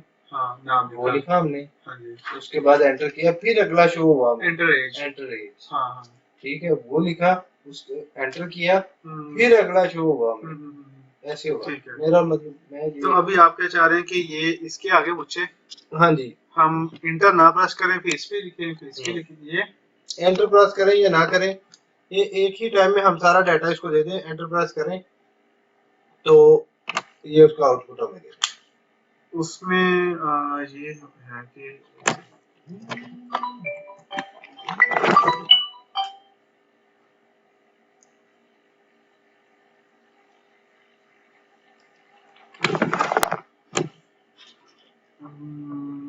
उसके लिए एक और लॉजिक है वो अप्लाई करनी पड़ेगी। चले वो हमारे नहीं है।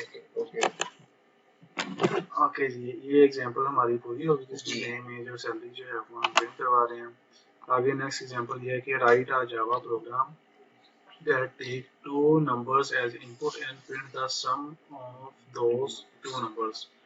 उसकी एग्जांपल ये टेस्ट डाटा है कि इनपुट फर्स्ट नंबर लिखा, इनपुट सेकंड नंबर 34 लिखा और आउटपुट जो है वो 110 स्क्रीन पे शो हो जाएगा। ये इसको प्लस कर रहा है। हाँ जी इनको प्लस कर रहा है जी बिल्कुल ठीक है।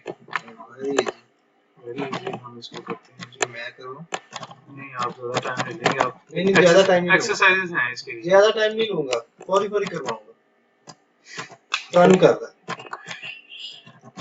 ओके देखें ओके ठीक है जी। 3 value number 1 value 1 is equal to 0 ठीक है। नहीं वो वैल्यू लिखे ना जाने जो आपने वो दी नहीं है वैल्यू सिस्टम नहीं वो यूजर से इनपुट लेनी है। अच्छा वो यूजर से इनपुट लेनी है ठीक ठीक take two numbers as input. अच्छा अच्छा अच्छा ठीक ठीक ठीक ठीक ठीक तो इस पे मैं ये ओके ओके ठीक है आप करें फिर आप करें ठीक है। मैं स्कैनर का ऑब्जेक्ट बनाता हूँ ओबीजे। अच्छा ये लाजमी भी नहीं है माय ओबीजे रखना है। हाँ वो तो वेरिएबल नेम है ना एक ये हो गया और मैसेज शो करूँगी।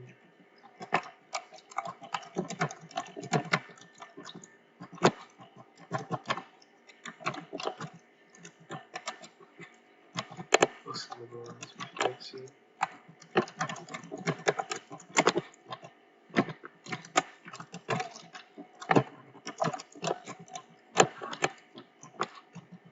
रिजल्ट हम इसका सेव करेंगे। रिजल्ट के नाम से मैंने वेरिएबल बना दिया इसमें वैल्यू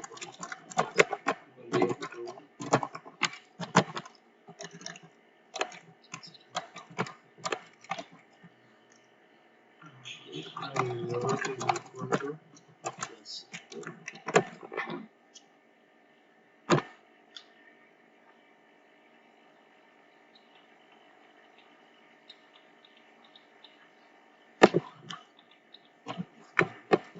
74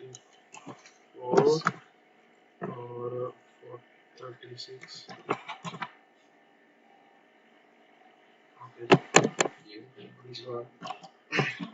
आगे जो हमारी नेक्स्ट एग्जांपल है उसमें है जी write a Java program to print the sum multiplication subtract divide reminder of two numbers. तो ये सभी का जो है वो दो इनपुट्स लिए हैं और ये रिजल्ट जो है वो ऐसे शो करना है। अब इसमें ये देखें जी कि सबसे पहले जो है वो ये फर्स्ट वैल्यू शो करता है फिर प्लस फिर सेकंड वैल्यू और आगे उसका रिजल्ट शो करता है। उसके लिए हम क्या कर सकते हैं जी हम इसमें ये जो पहला वाला है इसको मैं प्लस का नाम दे देता हूँ। इसमें दोनों वैल्यू प्लस हो गया ठीक है। अब आगे इसका फॉर्मेट है जी वैल्यू 1 और वैल्यू 2 लिखी हुई है दरमियान में प्लस का साइन। पहले मैं ये करता हूँ ये कैसे कर सकता हूँ जी ये यहाँ पे इसको खत्म करता हूँ। पहले लिखता हूँ वैल्यू 1 प्लस वैल्यू 2 तो लेकिन ये क्या होगा इसका रिजल्ट क्या हो सकता है। वो तो ये प्रिंट करेगा बस ठीक है एक मिनट इसको देखते हैं इसको देखते हैं 2 और 3 को जमा करके देखते हैं 2 लिखा 3 उसमें तो 5 प्रिंट कर दिया। हम चाह रहे हैं कि हम लिखा हुआ है कि 2 जमा 3 लिखा हुआ है तो उसके लिए हम क्या करेंगे। अच्छा अच्छा वो डबल कॉलम में लिखेंगे उसे हम इस ये जो प्लस वाला साइन है इसे डबल क्वेश्चन में लिखेंगे। इसके साइडों में थोड़ी सी स्पेस भी डाल देता हूँ और अब यहाँ पे जो है वो इस मैसेज के साथ हमने ये अटैच करना है तो यहाँ पे भी मैं प्लस करूँगा स्ट्रिंग के साथ कंकैटिनेट या अटैच करना तो उसमें ऐड नहीं होगा उसके साथ सिर्फ इकट्ठा दिखा जाएगा उसके प्लस ये दोनों चीजें। अब ये तीन वो हम उसको शो करवा रहे हैं तीन चीजें हाँ एक प्लस का सिंबल है हाँ एक प्लस का दो वैल्यू तीन चीजें शो करवा रहे हैं 2 + 3। अब आगे इसके रिजल्ट शो करवाएंगे इज इक्वल टू ये इज इक्वल टू भी डबल क्वेश्चन में आएगा plus is equal to plus और यहाँ पे प्लस रिजल्ट है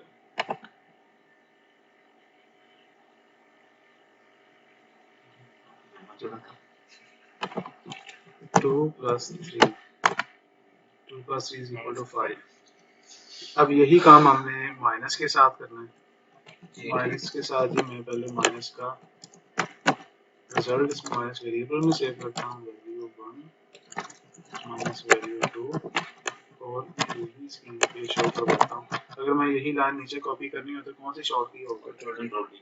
कंट्रोल वैल्यू 1 वैल्यू 2 ये माइनस आ गया और यहाँ पे माइनस तो यही इसी तरह से मल्टीप्लाई का इसको मैं नीचे कॉपी करूँगा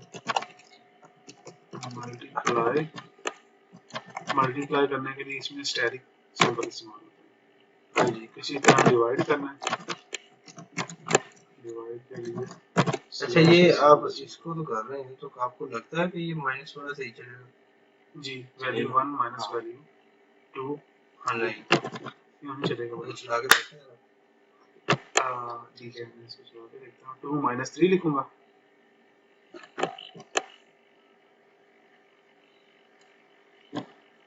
2 और 3 क्या रिजल्ट आएगा आप क्या सोच रहे हैं?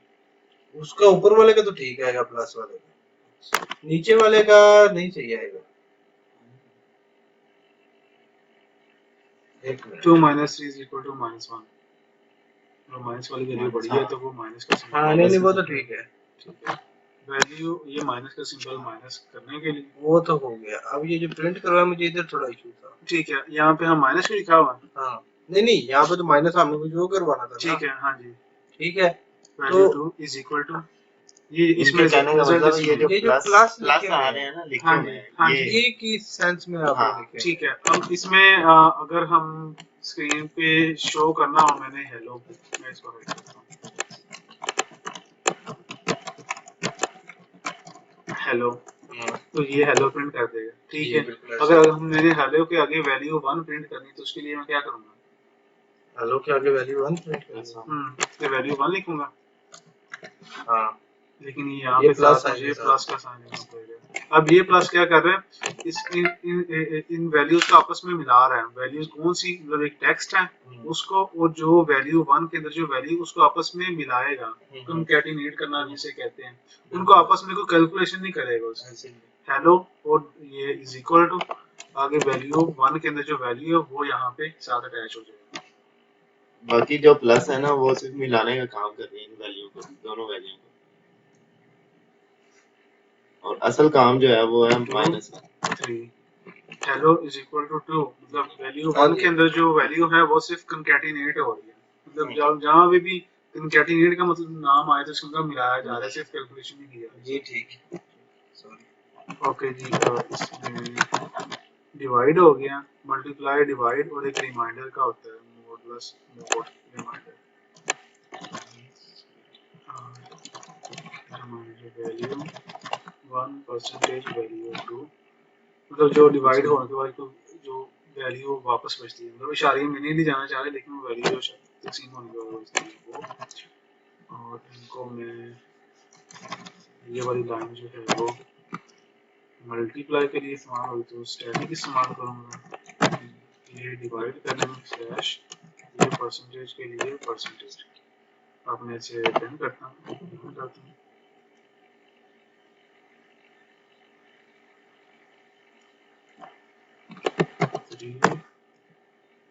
और 4 3 plus 4 is equal to 7 3 minus 4 is equal to minus 1 3 multiply 4 is equal to minus 1 नहीं हो रहा है आप बता सकते हैं क्यों आ सकता है क्या ये रिजल्ट सही शो हो रहा है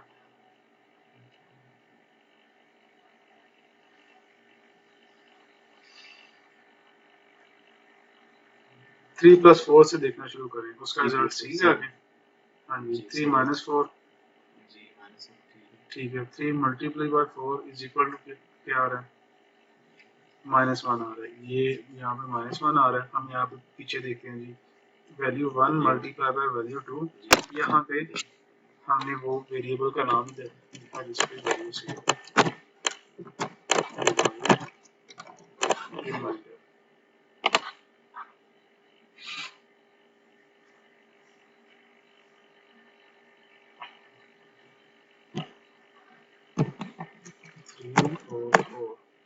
आप जी हमारा रिजल्ट बिल्कुल एक हाँ जी मतलब 3/4 वो 0 इसलिए शो कर रहा है क्योंकि उसने इशारिये में नहीं रिजल्ट देके जाना अच्छा ठीक। अब आगे नेक्स्ट हमारी आ रही ये जो मोड वाला था ये परसेंटेज का इसका वो है। मतलब ये परसेंटेज सिंबल इस्तेमाल हो रहा है इसके लिए। बेसिकली ये करता है कि जब हम दो नंबर्स को डिवाइड कर रहे होते हैं और अगर हम रिजल्ट में जो है वो इशारे में नहीं लेके जाना चाह रहे, मिसाल के तौर पे ये 6 अच्छा अच्छा अच्छा चार अच्छा। चार 4 हो गया और ये 2 जो है वो ये मोड है, मॉडुलस भी कहते हैं इसे। ठीक है। इसमें परसेंटेज के लिए प्रोपोर्शन आगे ये 2 एग्जांपल्स होगी, तीसरी एग्जांपल होगी और आगे जो है वो प्रैक्टिस सेट है जो कि वो कोड भी हैरी वाले लेक्चर से मैंने लिया है कि इसमें प्रैक्टिस एक लेक्चर है जो जिसमें प्रैक्टिस ही करवाई जा रही है। अब write a program to sum 3 numbers in Java, ये वही सेम चीज़ है जो हमने यहाँ पे कर ली, बस एक नंबर मजीद इनपुट के लिए आगे यूज करना है। आगे write a program to calculate CGPA using marks of 3 subjects out of 100। जब एक प्रोग्राम लिखना है जिसमें के 3 सब्जेक्ट्स की जो है वो मार्क्स होंगे और हर सब्जेक्ट के टोटल मार्क्स 100 हैं, तो उसका हमने सीजीपीए कैलकुलेट करना है। ओके, तो सबसे पहले तो हमें क्या देखना पड़ेगा कि सीजीपीए का फार्मूला क्या है, तो वो हम पहले इंटरनेट से देखते हैं। सीजीपीए फार्मूला इन पाकिस्तान, हम तो यूरोप में सीखा। वो अभी हमने तो जाना है। अच्छा।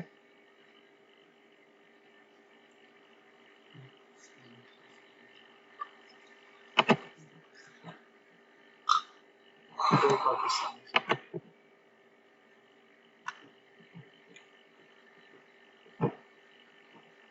to calculate CGPA use formula average is equal to total sum of all values, मतलब कि जो total CGPA है वो ऐसे हम मालूम करेंगे हम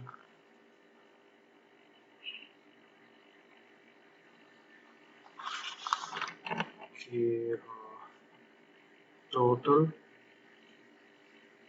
sum of all values, यहाँ पे values से हमारा सब्जेक्ट्स हैं, टोटल सब्जेक्ट्स का जितने टोटल मार्क्स हैं हर सब्जेक्ट के उन सभी को प्लस करना है, उसके बाद डिवाइड करना है total number of all values, मतलब मैं यहाँ पे टोटल सब्जेक्ट्स लिख देता हूँ। ये जो जीपीए के लिए है ना, सीजीपीए नहीं ये टोटल जीपीए, अच्छा ओके, हमने सीजीपीए हमें काउंट करना है, सीजीपीए काउंट करना है, लेकिन उसके लिए भी हमें जीपीए की जरूरत है। जीपीए पहले जीपीए ठीक है, टोटल सब्जेक्ट्स ये total sum of all subjects, ये यहाँ पे वैल्यूज लिखा हुआ, मैं यहाँ पे वैल्यूज ही रखता हूँ ताकि कंफ्यूजन ना हो।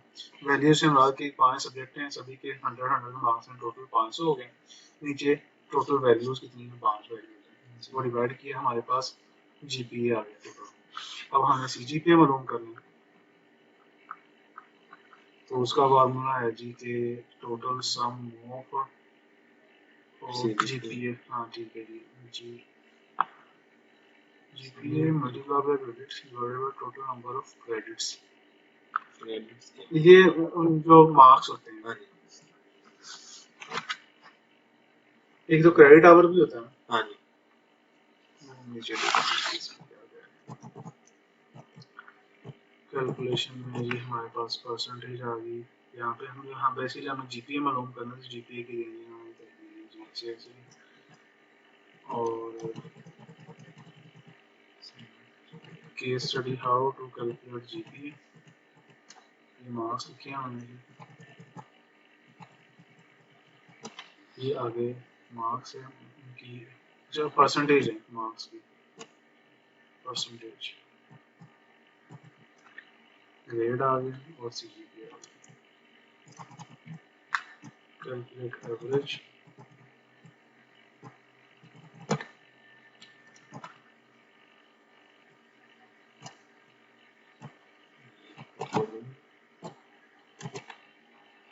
यहाँ पे total sum of GPA multiply bye 3 credits, अभी 3.7 लिखा हुआ है यहाँ पे, सबसे पहले 1 2 3 4 5 6 7 8 सब्जेक्ट हैं ये पर, 1 2 3 4 5 6 7 8 8 सब्जेक्ट हैं जी। ये पहले का इन्होंने 3.7 लिखा हुआ है, इसमें पहले का जीपीए जो है वो 3.7 है प्लस 6.6 ये 3 अच्छा ये क्रेडिट्स हैं, ये यहाँ पे लिखा हुआ है, मतलब कि इस पहले के क्रेडिट और 1 है, इसके 2 है, इसके 3 है, तो जीपीए को मल्टीप्लाई कर रहे हैं क्रेडिट्स के साथ। लेकिन ये नीचे डिफरेंट है, ये 6.6 लिखा हुआ आ रहा है ना, हाँ तो ये दूसरे नंबर पे जो है वो 3.3 जीपी है, उसको वो मल्टीप्लाई कर रहे हैं 2 के साथ, हाँ जी, तो 6.6 बन जाएगा ऊपर जो फार्मूला है। नहीं नहीं वही तो मैं बात कर रहा हूँ ना। हाँ जी अब ये आप देखें total sum of GPA multiply by credits, ठीक है। हाँ जी, मतलब कि हर सब्जेक्ट का जीपीए लेना, उसको मल्टीप्लाई करना उसके क्रेडिट के साथ, अच्छा एक वैल्यू होगी। ते क्रेडिट की है, क्रेडिट होता है क्रेडिट आवर की एक हफ्ते में उस सब्जेक्ट के कितने लेक्चर हैं। ओए इन्हें छोड़ो जी, ये अपने काम की चीज नहीं है। हाँ मतलब सीजीपीए अपने काम की चीज नहीं है, अपने आपा कर रहे हैं कोडिंग से, आपा इनका टाइम हमें वेस्ट कर रहे हैं। नहीं, हम इसका पहले फार्मूला समझेंगे, फिर हाँ फार्मूले जेड़ा को अप्लाई करेंगे। एग्जैक्टली वो फार्मूला अगर साडे सामने सीधा होएगा ना सीधी फिर ठीक है। आ हुन पहले ही ना ए सीजीपीए का टेंडर भी है, एक मिनट बाद हम ये इसका फार्मूला, हमें यही एग्जांपल की इंफॉर्मेशन थोड़ी लेनी है जी। ठीक है। सीजीपीए का फार्मूला जी है कि total sum of GPA multiply by credits divided by total number of credits, या टोटल क्रेडिट्स के साथ डिवाइड करना है और क्रेडिट्स। ओके जी, ये हमारे पास फार्मूला आ गया। हमें अब इंफॉर्मेशन में क्या चाहिए,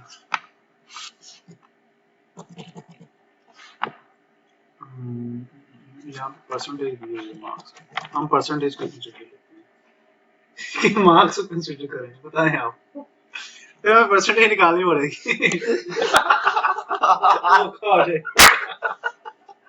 फिर हमें ग्रेड निकालने पड़ेंगे यार नहीं, हमने ग्रेड ही निकालना है। हाँ जी एग्जैक्टली गल है जी कि 100 नंबर दा एक है ना, हाँ ठीक है। हाँ चाहे जिन्हें लिखे उन्हें परसेंट ही नहीं, ये नंबर ही नहीं उन्होंने। हाँ, ये भी है, ये भी ठीक है। हमारी कैलकुलेशन थोड़ी वीक है, पक्की पकाई खीर मिल रही है तो हम उससे कर लें। चलो जी, जरूर अब हमने जी हमने 5 सब्जेक्ट्स के हिसाब से चलना है। इसमें से एग्जांपल में हम रखते हैं जी 3 सब्जेक्ट्स हैं, ठीक है। तो हम पहले 3 सब्जेक्ट्स के लिए वेरिएबल बना लेते हैं जिसमें हम उसकी इंफॉर्मेशन सेव कर सकते हैं। तो मैं पहले ये लाइन इंक्रीमेंट करता हूँ।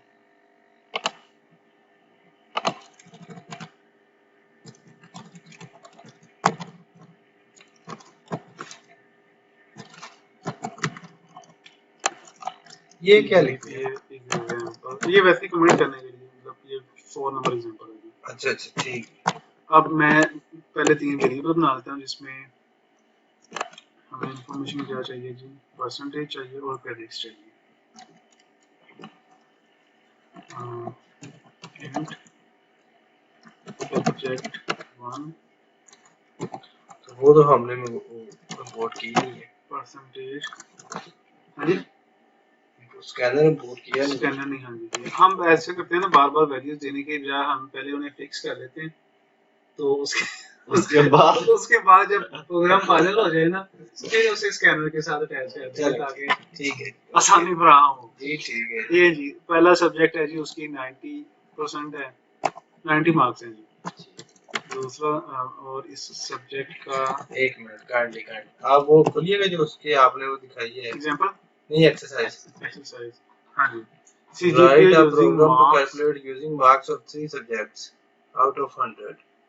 ठीक है, उसने कहा है कि write a program to calculate CGPA using marks हाँ of 3 subjects।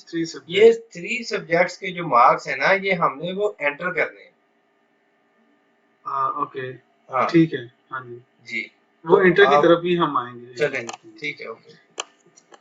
ये मैं इसका मार्क्स, उनके कहने का मतलब है जी हम तो जो सिस्टम डॉट वो जो है ना वो हम यूजर से ले रहे हैं, यूजर से हाँ, तो भाई का कहने का मतलब है कि यहाँ पे तो लिखा हुआ भी यूजर से इनपुट लेनी है। नहीं हम खुद प्रिंट वो ले, आप तो खुद वैल्यू दे रहे हैं ना इधर हाँ, प्रोग्राम में 90, हाँ जी जबकि ये आपने यूजर से लेनी है।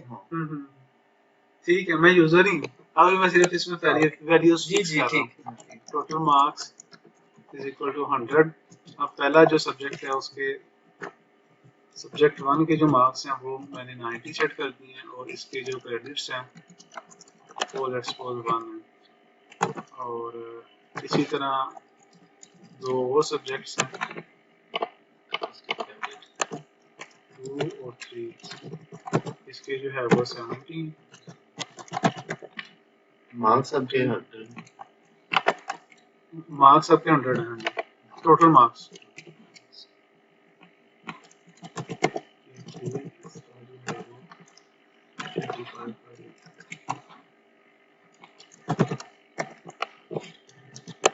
अब हमारे पास जो है वो मार्क्स और क्रेडिट्स आ गए हैं। तो पहले फार्मूला जो है वो ये है कि total sum of all values divided by total values. तो हमने जो है वो हर सब्जेक्ट का पहले जीपीए एक सब्जेक्ट का होता है, हर सब्जेक्ट का 1 बाय 1 जीपीए कैलकुलेट करते हैं।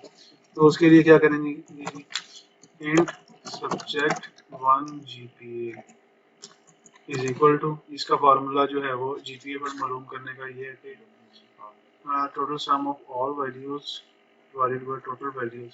इसमें हम कौन सी वैल्यू लेंगे, ये वाली जो सारी वैल्यूज है ना, इसको हम सब्जेक्ट 1 के 100 के साथ, और वो तो परसेंटेज आ जाएगी ना। नहीं मैं इसलिए क्या है कि असल में जीपीए कोड बनाना डिफिकल्ट नहीं है, वो हाँ, बना लेंगे। हाँ ਹੁਣ ਇਹਦੀ ਜਿਹੜੀ ਲੌਜੀਕ ਹੈ ਉਹ ਲੌਜੀਕ ਸਾਡਾ ਸਿੱਖਣਾ ਸਾਡਾ ਮਕਸਦ ਨਹੀਂ ਹੈਗਾ। ਸੀਜੀਪੀਏ ਦੀ ਲੌਜੀਕ ਸਿੱਖਣਾ ਸਾਡਾ ਮਕਸਦ ਨਹੀਂ ਹੈਗਾ। ਹਾਂਜੀ ਤੁਸੀਂ ਕੋਈ ਵੀ ਹੋਰ ਕੋਈ ਚੀਜ਼ ਐਸੀ ਮਿਸਾਲ ਐਕਸਰਸਾਈਜ਼ ਦੇ ਵਿੱਚ ਦੇ ਦਿਓ ਆਪਣੇ ਤੌਰ ਤੇ, ਹਾਂ ਹਾਂ ਜਾਂ ਤੇ ਹੋਵੇ ਨਾ ਸਾਡੇ ਕੋਲ ਇਹਦਾ ਫਾਰਮੂਲਾ ਹੋਵੇ, ਸਿਰਫ ਉਹ ਫਾਰਮੂਲਾ ਉਹ ਇਹ ਸਾਨੂੰ ਕਿਹਾ ਜਾਏ ਕਿ ਇਹ ਫਾਰਮੂਲਾ ਕੋਡ 'ਚ ਇੰਪਲੀਮੈਂਟ ਕਰੋ, ਠੀਕ ਹੈ। तो फिर तो मतलब ਹੁਣ ਪਹਿਲਾਂ ਸਾਨੂੰ ਇਹ ਸਮਝਣਾ ਪੈਣਾ ਵੀ ਇਹ ਸੀਜੀਪੀਏ ਕਿਵੇਂ ਕੱਢਣਾ ਹੈ ਨਾ। ਹਾਂ ਇਹ ਤਾਂ ਹੈ। ਸਮਝ ਰਹੇ ਹੋ ਗੱਲ? ਜੀਪੀਏ ਵੀ ਕੱਢਿਆ ਕਿਵੇਂ ਕੈਲਕੂਲੇਟਿੰਗ ਐਵਰੇਜ ਜੀਪੀਏ। ਤੁਸੀਂ ਜਿਹੜਾ ਕਰ ਰਹੇ ਹੋ ਨਾ, ਤੁਸੀਂ ਜਿਹੜੇ ਹਿਸਾਬ ਨਾਲ ਤੁਰੇ ਸੋ ਉਹਦਾ ਥੱਲੇ ਕਰੋ ਜ਼ਰਾ ਉੱਪਰ ਕਿਸੇ ਥੱਲੇ ਓਹੋ ਉੱਥੇ ਹੀ ਯਾਰ ਜਿਹੜਾ ਫਾਰਮੂਲਾ ਇਸੇ ਲਿਖਿਆ ਸੀ। ਆਹੋ ਜਿਹੜਾ ਤੁਸੀਂ ਵੇਖਣ ਦੇ ਸੋ ये नहीं नीचे मेरी जान वो जो आप वो 7 एग्जांपल भी देख रहे थे। हाँ जी हाँ जी, 7-8 वो तो थल्ले आ गया। हाँ हाँ ये ਇਹਨੂੰ ਵੇਖ ਰਹੇ ਸੋ ਤੁਸੀਂ। हाँ जी ਠੀਕ ਹੈ। ਅੱਲਾ ਦੇ ਬੰਦਿਓ ਤੁਸੀਂ ਇਹਨੂੰ ਕਿਵੇਂ ਵੇਖ ਸਕਦੇ ਹੋ? ਇਹਦੇ ਸੋਚਦੇ ਹੋਇਆ ਇਹ ਤੁਸੀਂ ਕਹਿੰਦੇ ਜੀ ਅਸੀਂ ਇੰਜ ਕੋਡ ਬਣਾਉਣਾ, हाँ ਠੀਕ ਹੈ, ਤੁਸੀਂ ਇਹ ਕੋਡ ਬਣਾਉਣ ਲੱਗੇ ਜੀ, ਪਰ ਤੁਸੀਂ ਇਹ ਨਹੀਂ ਸਮਝ ਰਹੇ ਕਿ ਇਹ ਜੀਪੀਏ ਆ, ਜੀਪੀਏ ਨਾਲ ਕ੍ਰੈਡਿਟ ਮਲਟੀਪਲਾਈ ਹੋ ਰਹੇ ਨੇ, ठीक है। और पहले जीपीए कटो ना, हाँ जीपीए निकालते हैं पहले, लेकिन आप तो सीजीपीए का फार्मूला उधर लिख रहे हैं, क्या आप ये वाला फार्मूला लिखने की कोशिश कर रहे हैं ना? नहीं लिखने की कोशिश नहीं कर रहा, ये समझ रहा था मैं, ये समझ लिया अभी फार्मूला पहले ये लिखना है, total sum of all values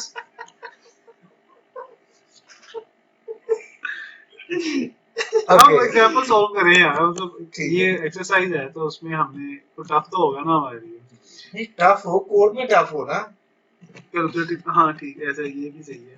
तो ये इसने जीपीए निकाला कैसे, बस ये एक मिनट ये इसका जी परसेंटेज 90 है और अच्छा हाँ नहीं ये कहा जाएगा, हमें कंडीशनिंग भी लगानी पड़ेगी साथ साथ। तो अभी हम इस एग्जांपल को फिर क्या करें, स्किप करें या इसको कस्टमाइज करें? इसको आप कस्टमाइज कर दें, आप ये सीजीपीए को रहने दो, आप कुछ भी और ऐड कर दें अपनी तरफ से। हम इसे कह देते हैं कि टोटल ऑब्टेन मार्क्स जो है वो कैलकुलेट कर लेते हैं, हर सब्जेक्ट के 1 बाय 1 मार्क्स एंटर किए। हां ठीक हो गया, we want to calculate total. अच्छा एक और चीज आप कर सकते हैं, टोटल मार्क्स लेने हैं, मतलब ये टोटल सब्जेक्ट है 5 समझ लें, हाँ जी ठीक है, 5 सब्जेक्ट है, टोटल मार्क्स ऐड कर देने के सबके 100 है। हाँ जी ठीक है। अब वैल्यूज हमने देनी है उसमें पांचों, मतलब कि उसकी या 3 की, चलो जी इंग्लिश उर्दू मैथ, ठीक है, इन तीनों की उसने हमसे ऑब्टेन्ड मार्क्स पूछ लिए, ठीक है। अब हमने एक तो उसको वो जो उसका मतलब परसेंटेज है वो शो करनी है, हम उसकी वो परसेंटेज उसे शो करवा देते हैं, तो मतलब मार्क्स के हिसाब से कितनी परसेंटेज बनी, कितनी परसेंटेज, ठीक है मतलब और उसके वो परसेंटेज निकालनी हाँ परसेंटेज कर देने ना ਅਸੀਂ ਉਹਦੀ परसेंटेज शो करा देने ਆ ठीक है ठीक है राइट है प्रोग्राम एक ऐसा प्रोग्राम ਤੇ ਨਾਲ ਇੱਕ ਹੋਰ ਚੀਜ਼ ਅਸੀਂ ਅਗਰ ਜ਼ਿਆਦਾ ਥੋੜਾ ਕੰਪਲਿਕੇਟਡ ਕਰਨਾ ਹੈ ਨਾਲ ਅਸੀਂ ਉਹਨੂੰ ग्रेड शो करा देने ग्रेड में फिर कंडीशन आ जाएगी तो क्या हो गया ग्रेड में चंद कंडीशन है। हाँ जी हमने कंडीशनल स्टेटमेंट्स अभी ना पढ़ी कि वो कंडीशनल कहते हैं कैसे लगाते हैं। अच्छा ठीक है ओके फिर ठीक एक ऐसा प्रोग्राम बनाना है जो कि यूजर से 3 सब्जेक्ट्स की मार्क्स की obtain मार्क्स के यूजर से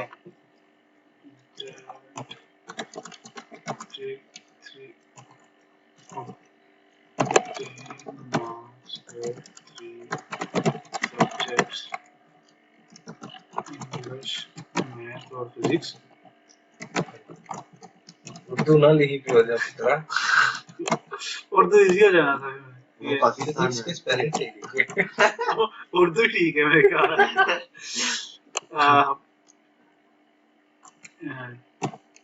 ओके टोटल मार्क्स मैं स्पेलिंग सही करता हूँ 100 अब आउटपुट क्या शो करे परसेंटेज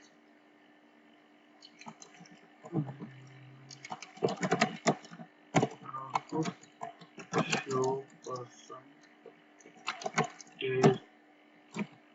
ओ 10 मार्क्स ठीक हो गया जी। अब पहले हम 3 वेरिएबल बनाते हैं इंग्लिश मैथ और फिजिक्स की जिसमें नंबर सेव कर सकें। तो टोटल मार्क्स अभी के 100 हैं। इंग्लिश के मार्क्स जो है वो यहाँ पे इनपुट करेंगे हम। मैं इसको अभी डिफॉल्ट वैल्यू ही सेट कर रहा हूँ इसमें 780 कर देता हूँ। मैथ 70 और फिजिक्स 34। अब इनके जो है वो परसेंटेज निकालनी है तो परसेंटेज के लिए पहले हमें टोटल ऑब्टेन मार्क्स जो है वो कैलकुलेट करने पड़ेंगे जी total obtain marks equal to plus physics. अब इसकी परसेंटेज निकालनी है तो equal to percentage total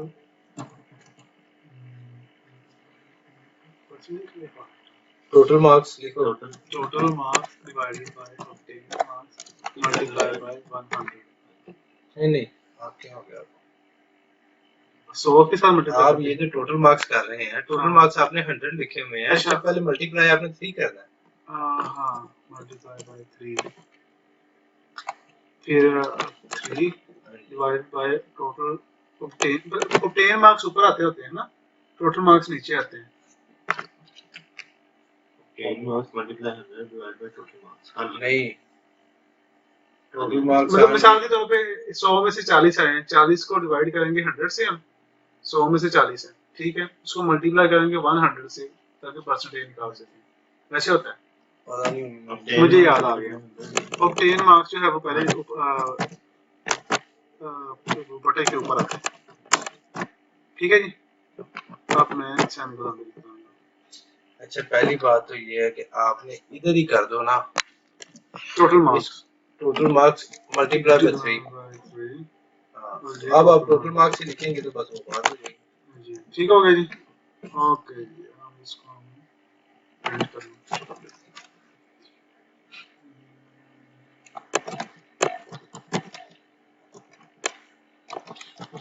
total marks multiply by 100 ये मतलब डिवाइड करके फिर उसको 100 अच्छा से अच्छा ठीक है ओके ओके ठीक है आप टोटल मार्क्स ये आ गए ऑब्टेन मार्क्स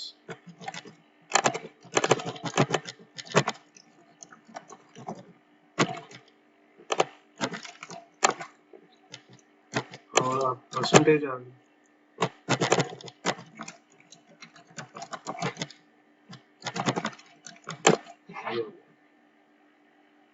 भी आप शेयर नहीं करेंगे और इसका रिजल्ट चेक करेंगे।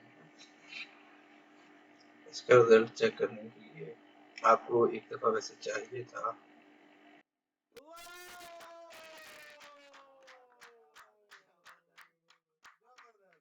टोटल मार्क्स 300 है, हाँ जी। 10 मार्क्स 184 है हाँ जी। और परसेंटेज हमारी 0 आ रही है।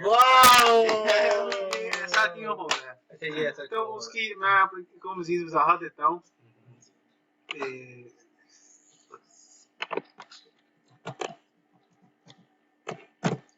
कि ये फ्लोट करना है आपने, क्योंकि वैल्यू इशारे में है। ठीक है, ओके। अब मैं इसको फिर रन करता हूँ। मुझे लगता भी नहीं होगा। Let's see what happen. नहीं होगा। अब मैं एक मजीद करता हूँ। इसमें ये होता है कि जब एक ही लाइन में हमने एक से ज्यादा ऑपरेशन लिखे हो ना, तो फिर हमें ये मखसूस स्पेसिफाई भी करना पड़ता है कि कौन सी चीज पहले कैलकुलेट हो, उसके बाद कौन सी हो। तो उसके लिए जो है वो मैं ये करता हूँ कि ये जो डिवीजन है मैं चाह रहा हूँ कि ये पहले हो, क्योंकि अगर मल्टीप्लिकेशन पहले होगी ना तो ये वैल्यू ऑफ 10 मार्क्स काफी ज्यादा हो जाएंगे। तो मैंने ये लगाया ताकि ये पहले कैलकुलेट हो, उसके बाद मल्टीप्लाई बाय 100।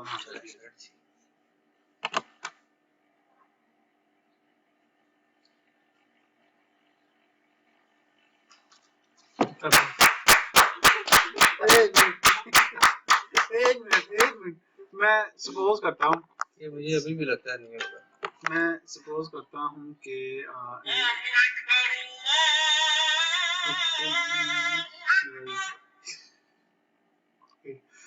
मैं 184 देखें, मुझे लगता है कि आपको इधर Divided डबल लिखना चाहिए था।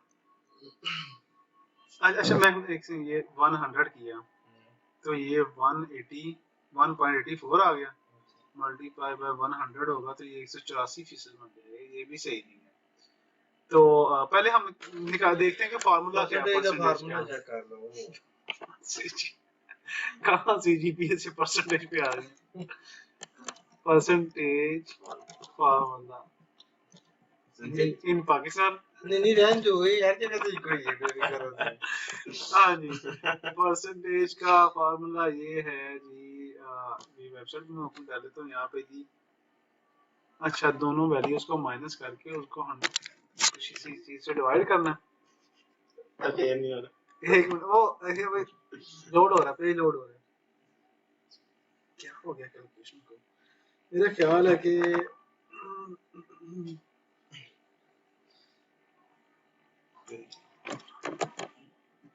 कहाँ सीजीपीए पे जा रहे थे, परसेंटेज का फार्मूला नहीं मिल रहा है। अरे फार्मूला फॉर परसेंटेज ये जी, part divided by whole is equal to percentage ये भैया 10 marks divided by 100 total marks multiply by 100। ठीक है, अब मैं इसको ये फार्मूला भी जान यही है। अच्छा फार्मूला ये है ना, जब 10 मार्क्स जो है वो नोट लिखे हैं आप। हाँ लिखे आप। हाँ जी बोलें। 184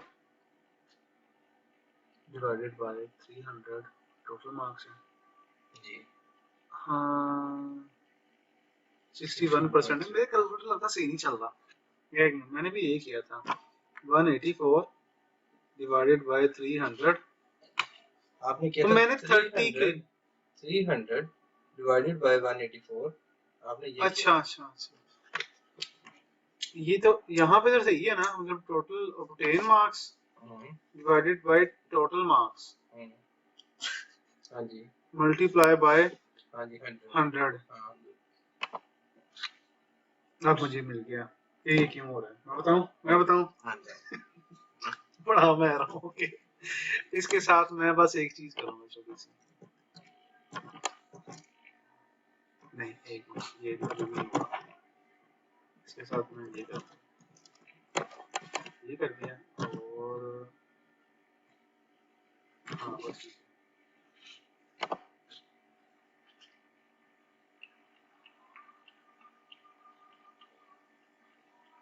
अभी भी वो आ रहा है। अब पता क्या करूंगा मैं मैं इसको ना फ्लोट करूंगा, इसको भी फ्लोट कर रहा हूँ,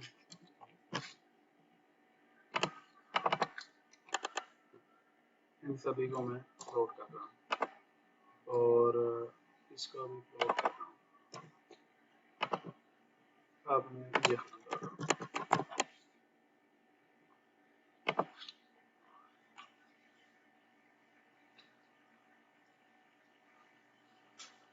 कैसा? अच्छा, अब कोई पूछेगा क्या हो रहा था? मुझे पता क्या हो रहा था।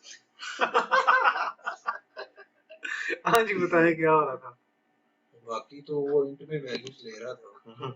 हाँ हाँ, ठीक है, इधर हमने फ्लोट की कमांड लगाई हुई थी, यहाँ पे फ्लोट हाँ, लिखा था। हाँ जी, फ्लोट की कमांड दी हुई थी। हाँ जी, ठीक है, पहले आप बताएं। पहले आप क्या बता दूं? कि ये सही। पहले सही है। ये अब सही हो गया यही तो समझ रहा तुझे होता तो मिल नहीं जाता है।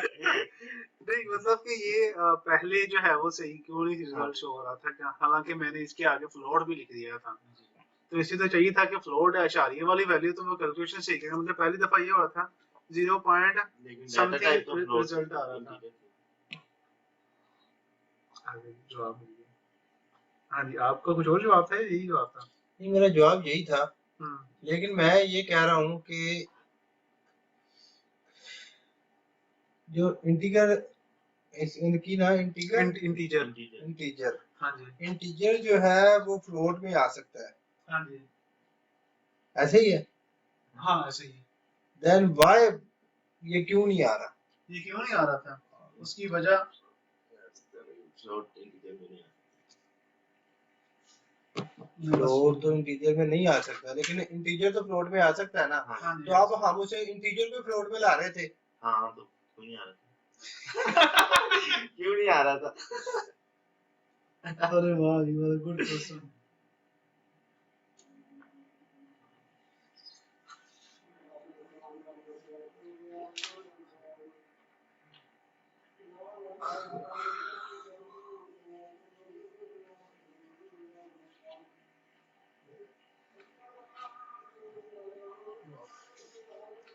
ये तो की करना है, मतलब ये डाल दूंगा है, मैं इसको अपलोड करूंगा। मैं पता कहां तो बना रहा सी कि ਤੁਸੀਂ ਆਏ ਨਹੀਂ ਹੈਗੇ, ਅਸੀਂ ਲੈਕਚਰ ਸ਼ੁਰੂ ਕਰ ਲੈਣਾ ਤੇ ਤੁਹਾਨੂੰ ਵੀਡੀਓ ਸ਼ੇਅਰ ਕਰ ਦੇਣੀ ਹੈ। ਤੇ ਉਸ ਤੋਂ ਬਾਅਦ ਵੀ ਤੁਸੀਂ ਦੋ ਵਾਰੀ ਇਹਨੂੰ ਔਨ ਕਰ ਚੁੱਕੇ ਹੋ, ਹੁਣ ਵੀ ਤੁਸੀਂ ਇਹਨੂੰ ਔਨ ਕਰ ਰਹੇ ਹੋ। ਮੈਂ ਆਇਆ ਮੈਂ ਇੱਥੇ ਬੈਠਾ ਹਾਂ, ਯਕੀਨ ਹੁਣ ਤੁਹਾਡੇ ਨਾਲ ਆ।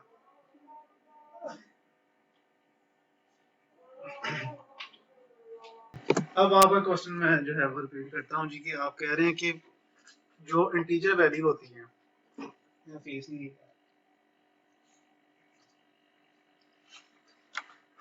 जो इंटीजर वैल्यू होती है वो उसको फ्लोट में कन्वर्ट करने की जरूरत नहीं होती है, वो खुद ब खुद ही हो जाती है। ठीक है, लेकिन इस केस में हम कन्वर्ट भी कर रहे थे, ना भी कर रहे हो उसको रिजल्ट सही आना चाहिए, ऐसे ही है। अब इसको मैं इसी के अंदर एक एग्जांपल के थ्रू एक्सप्लेन करता हूं। एक दफा मेरे कहने पे आप एक दफा वो कंट्रोल जी करें इसको, वही उसी फॉर्मेट में लेके आओ। हां उसी फॉर्मेट में लेके आइएगा काइंडली। अच्छा ये वाला फॉर्मेट, ये निकाल दीजिए, फ्लोट निकाल दो, ये वाला जो लिखा है ये निकाल दिया। अब इसको रन करो, आप इसको वो डबल करें 100% के साथ, डबल कर दिया, आप जरा रन करें। अब रन कर दिया।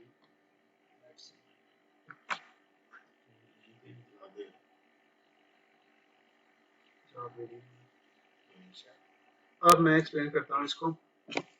रीजन ये है कि जब कैलकुलेशन फर्स्ट टाइम हो रही थी हमारे पास वैल्यूज थी जी के 138 तो ऑब्टेन मार्क्स है डिवाइडेड बाय 300, नहीं 138 नहीं था वो, कितने मार्क्स आने, 184 184 ठीक है, 184 है और 300 है, इनको हम डिवाइड करते हैं 184 डिवाइडेड बाय 300, तो ये क्या वैल्यू बन रही है 0.613। ठीक है, लेकिन ये दोनों वैल्यूज क्या थी, इंटीजर। मैं इसको डायरेक्टली कम करता हूँ, इसको कम किया मैंने,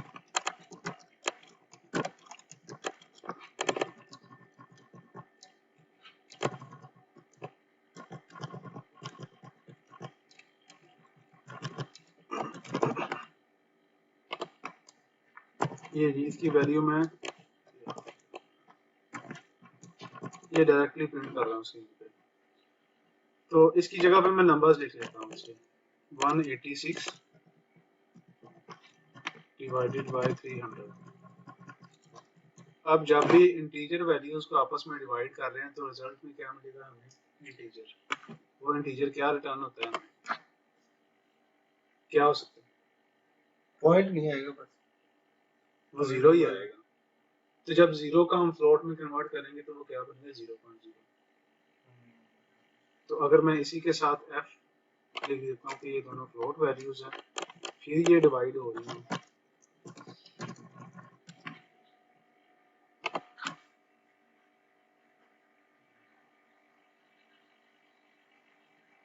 तो हमें 0.62 मिल गया।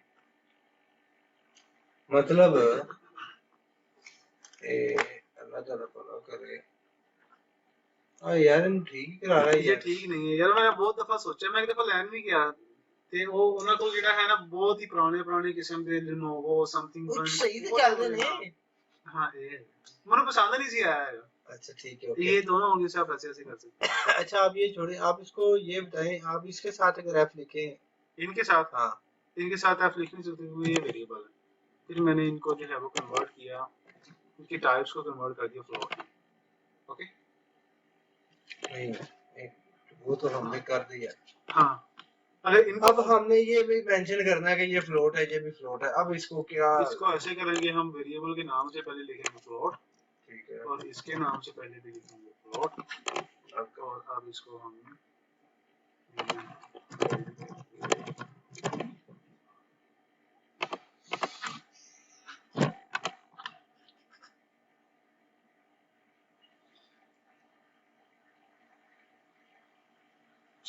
एक और चीज करके दिखाता हूँ।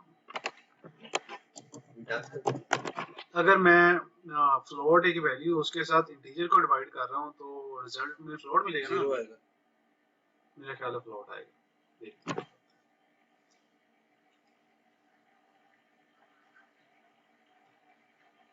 हाँ मतलब कि ए की वैल्यू फ्लोट की है, उसके साथ अगर इंटीजर कोई ऑपरेशन कर रहे हैं तो वो उसको पहले फ्लोट में कन्वर्ट करेगा, फिर उसकी जो है वो कैलकुलेशन करेगा। ठीक है, ओके जी यार, ये एक्सरसाइज मेरे ख्याल काफी फ्रूटफुल रही। अब आगे हम नेक्स्ट एक्सरसाइज पे आते हैं। वो भी एक्सरसाइज नंबर 3 बन गई थी बस, ठीक है 3 ही है।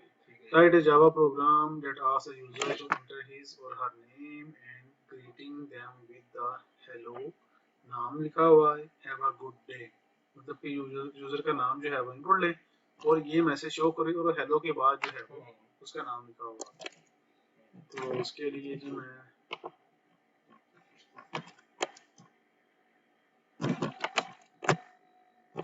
वर्किंग को कमेंट करना पड़ेगा, मैं कमेंट करता हूँ और यहाँ पे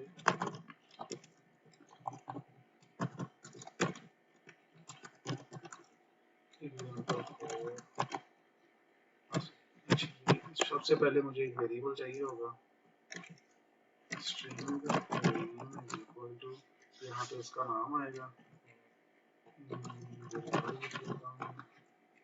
और स्क्रीन पे शो करवाऊंगा सिस्टम डॉट आउट फॉर्मेट था जी हेलो, नाम है हेलो और नेम के बाद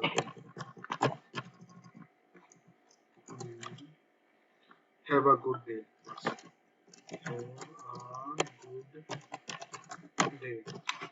ओके जी।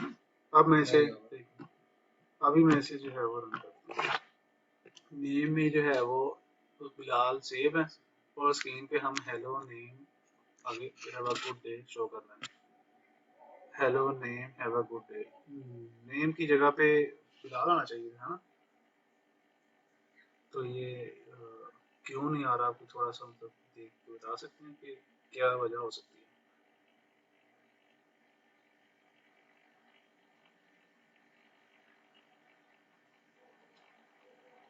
हाँ जी आप बताएं। ये डबल कॉलम इधर एंड करें, प्लस नेम, फिर प्लस फिर ये डबल कॉलम के साथ लिखेंगे। ठीक है, क्योंकि डबल कोटेशन के अंदर अगर हम वेरिएबल का नाम भी लिखेंगे उसे वो नहीं उसे कंसीडर करेगा, वो समझेंगे वो सारा टेक्स्ट ही है उसको।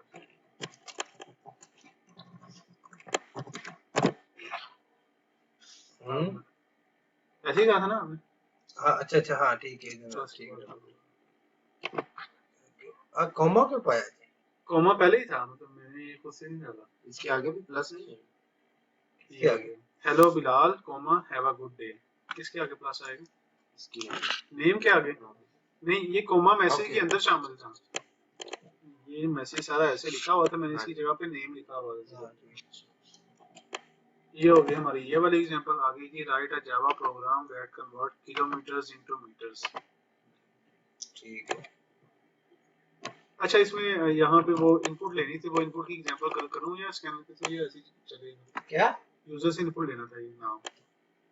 हाँ वो करें जी करें। पहले मैं मैसेज शो करवाता हूँ,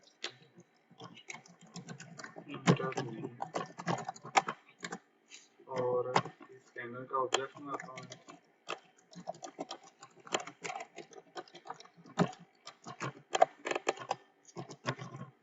और यहाँ पे स्कैनर जो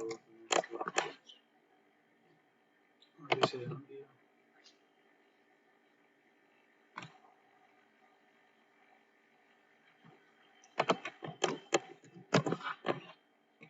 hello Ali have a good day. अब आगे नेक्स्ट आ गया जी राइट है कन्वर्ट किलोमीटर्स इनटू मीटर्स। वो किलोमीटर्स को मीटर में कन्वर्ट करे तो मैं इसी लाइन को कॉपी कमेंट किया और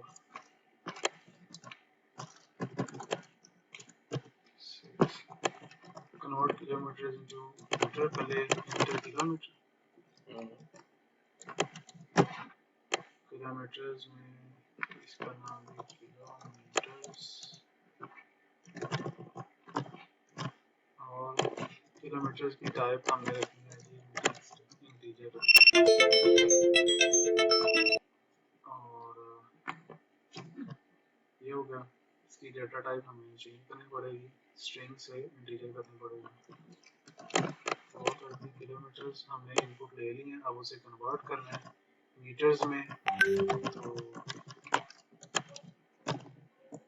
metre is equal to plus, यहाँ पे मैं किलोमीटर्स, एक किलोमीटर में 1000 मीटर होते हैं, आप इनको मल्टीप्लाई करेंगे मल्टीप्लाई बाय 1000। ओके जी, ये होगा ये देखते हैं हम 2 किलोमीटर में कितने 1000 मीटर होते हैं? 2000 मीटर होते हैं। अच्छा मतलब जो हम प्रिंट करवा रहे हैं हाँ जी, उसी में हम ये दे सकते हैं कि आप इसको मल्टीप्लाई कर दो किसी के साथ। हाँ जी, हाँ या ये वो कर दो जी। अगर हम प्रिंट करवाते हुए जो प्लस का साइन लिखेंगे, अगर हम इसके साथ प्लस करना चाह रहे हैं, प्लस नहीं वो नहीं ये कह रहे हैं नहीं मतलब मल्टीप्लाई सब्ट्रैक्ट डिवाइड कुछ भी जो है वो हम खाली प्रिंट की उसमें भी करवा सकते हैं जी बिल्कुल। इसके लिए अलहदा कुछ लिखने की जरूरत नहीं है। ओके आगे next example write a Java program to detect whether a number entered by the user is integer और नॉट। मतलब कि ये प्रोग्राम जब यूजर इनपुट करे कुछ भी इंफॉर्मेशन तो ये देखे कि ये इंटीजर है या नहीं है, दो चीजें देखेगा, है या नहीं है। तो उसका तरीका क्या है जी, मैं इसे फिर इसी को कॉपी करता हूँ, इसे मैं कमेंट करता हूँ। हाँ जी, एक नहीं वो कंडीशन नहीं कोई भी आएगी। अच्छा अच्छा ठीक है। Inter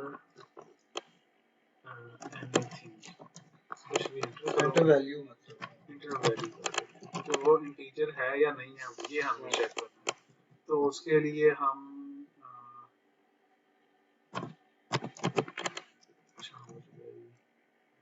boolean is value is an integer और यहाँ पे इसके आगे जो है वो लिखते हैं int लिखते हैं, तो कोई ऐसा फंक्शन होता है जो हम कुछ has next ये चेक करेगा कि ये इंटीजर है या नहीं है, इसमें इंटीजर है या नहीं है इनपुट में। और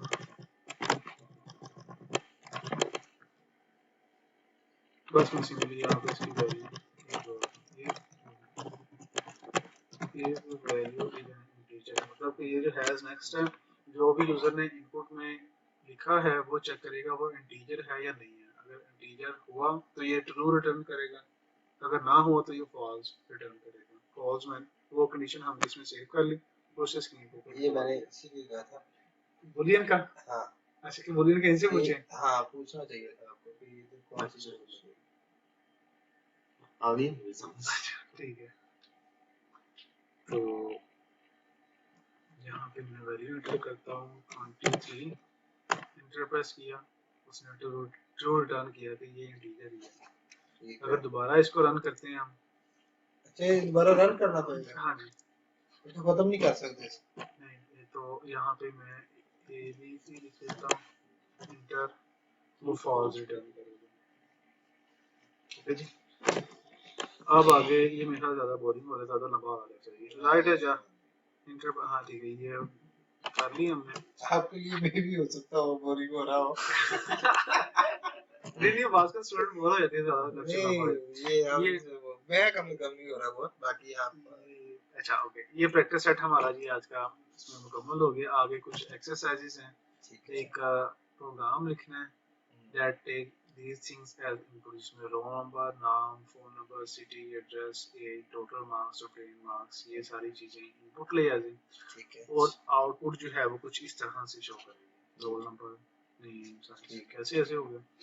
अब एक और एग्जांपल है, write a Java program to print the area and parameter of a circle.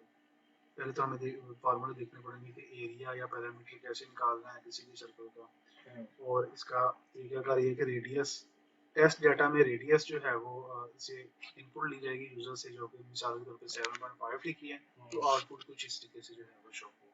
ठीक है, और एक और एक्सरसाइज है कि write a program that calculate percentage of given student in matric exam his marks from 5 subjects.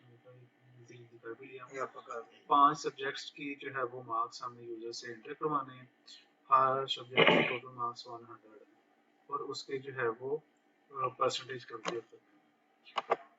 तो आज के लेक्चर में हमने यूजर से इनपुट कैसे लेनी है प्रोग्राम की एग्जीक्यूशन के दौरान ये देखा, इनपुट टाइप्स के मुताबिक देखा जी कि जो यूजर से इनपुट ले रहे हैं उसकी हम ये भी देख सकते हैं कि किस किस तरह का जो है वो डाटा यूजर इनपुट कर सकता है।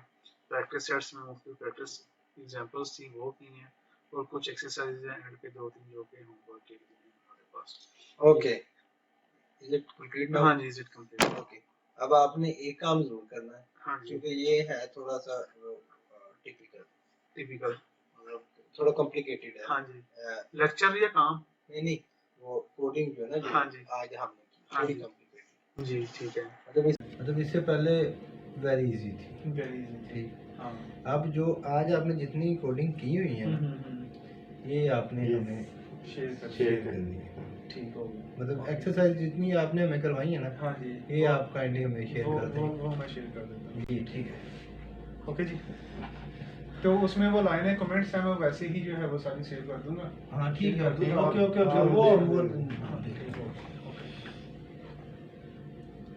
ओके जी, आज के लिए इतना ही, मिलते हैं नेक्स्ट वीडियो में, तब तक के लिए अल्लाह हाफिज़। अगर आपको वीडियो पसंद आए तो लाइक करें, सब्सक्राइब करें, शेयर करें। अगर आप कहेंगे हम चुम्मी भी लेंगे। हमें कुछ ज्यादा पसंद आएगा तो फिर जाहिर सी बात है ना।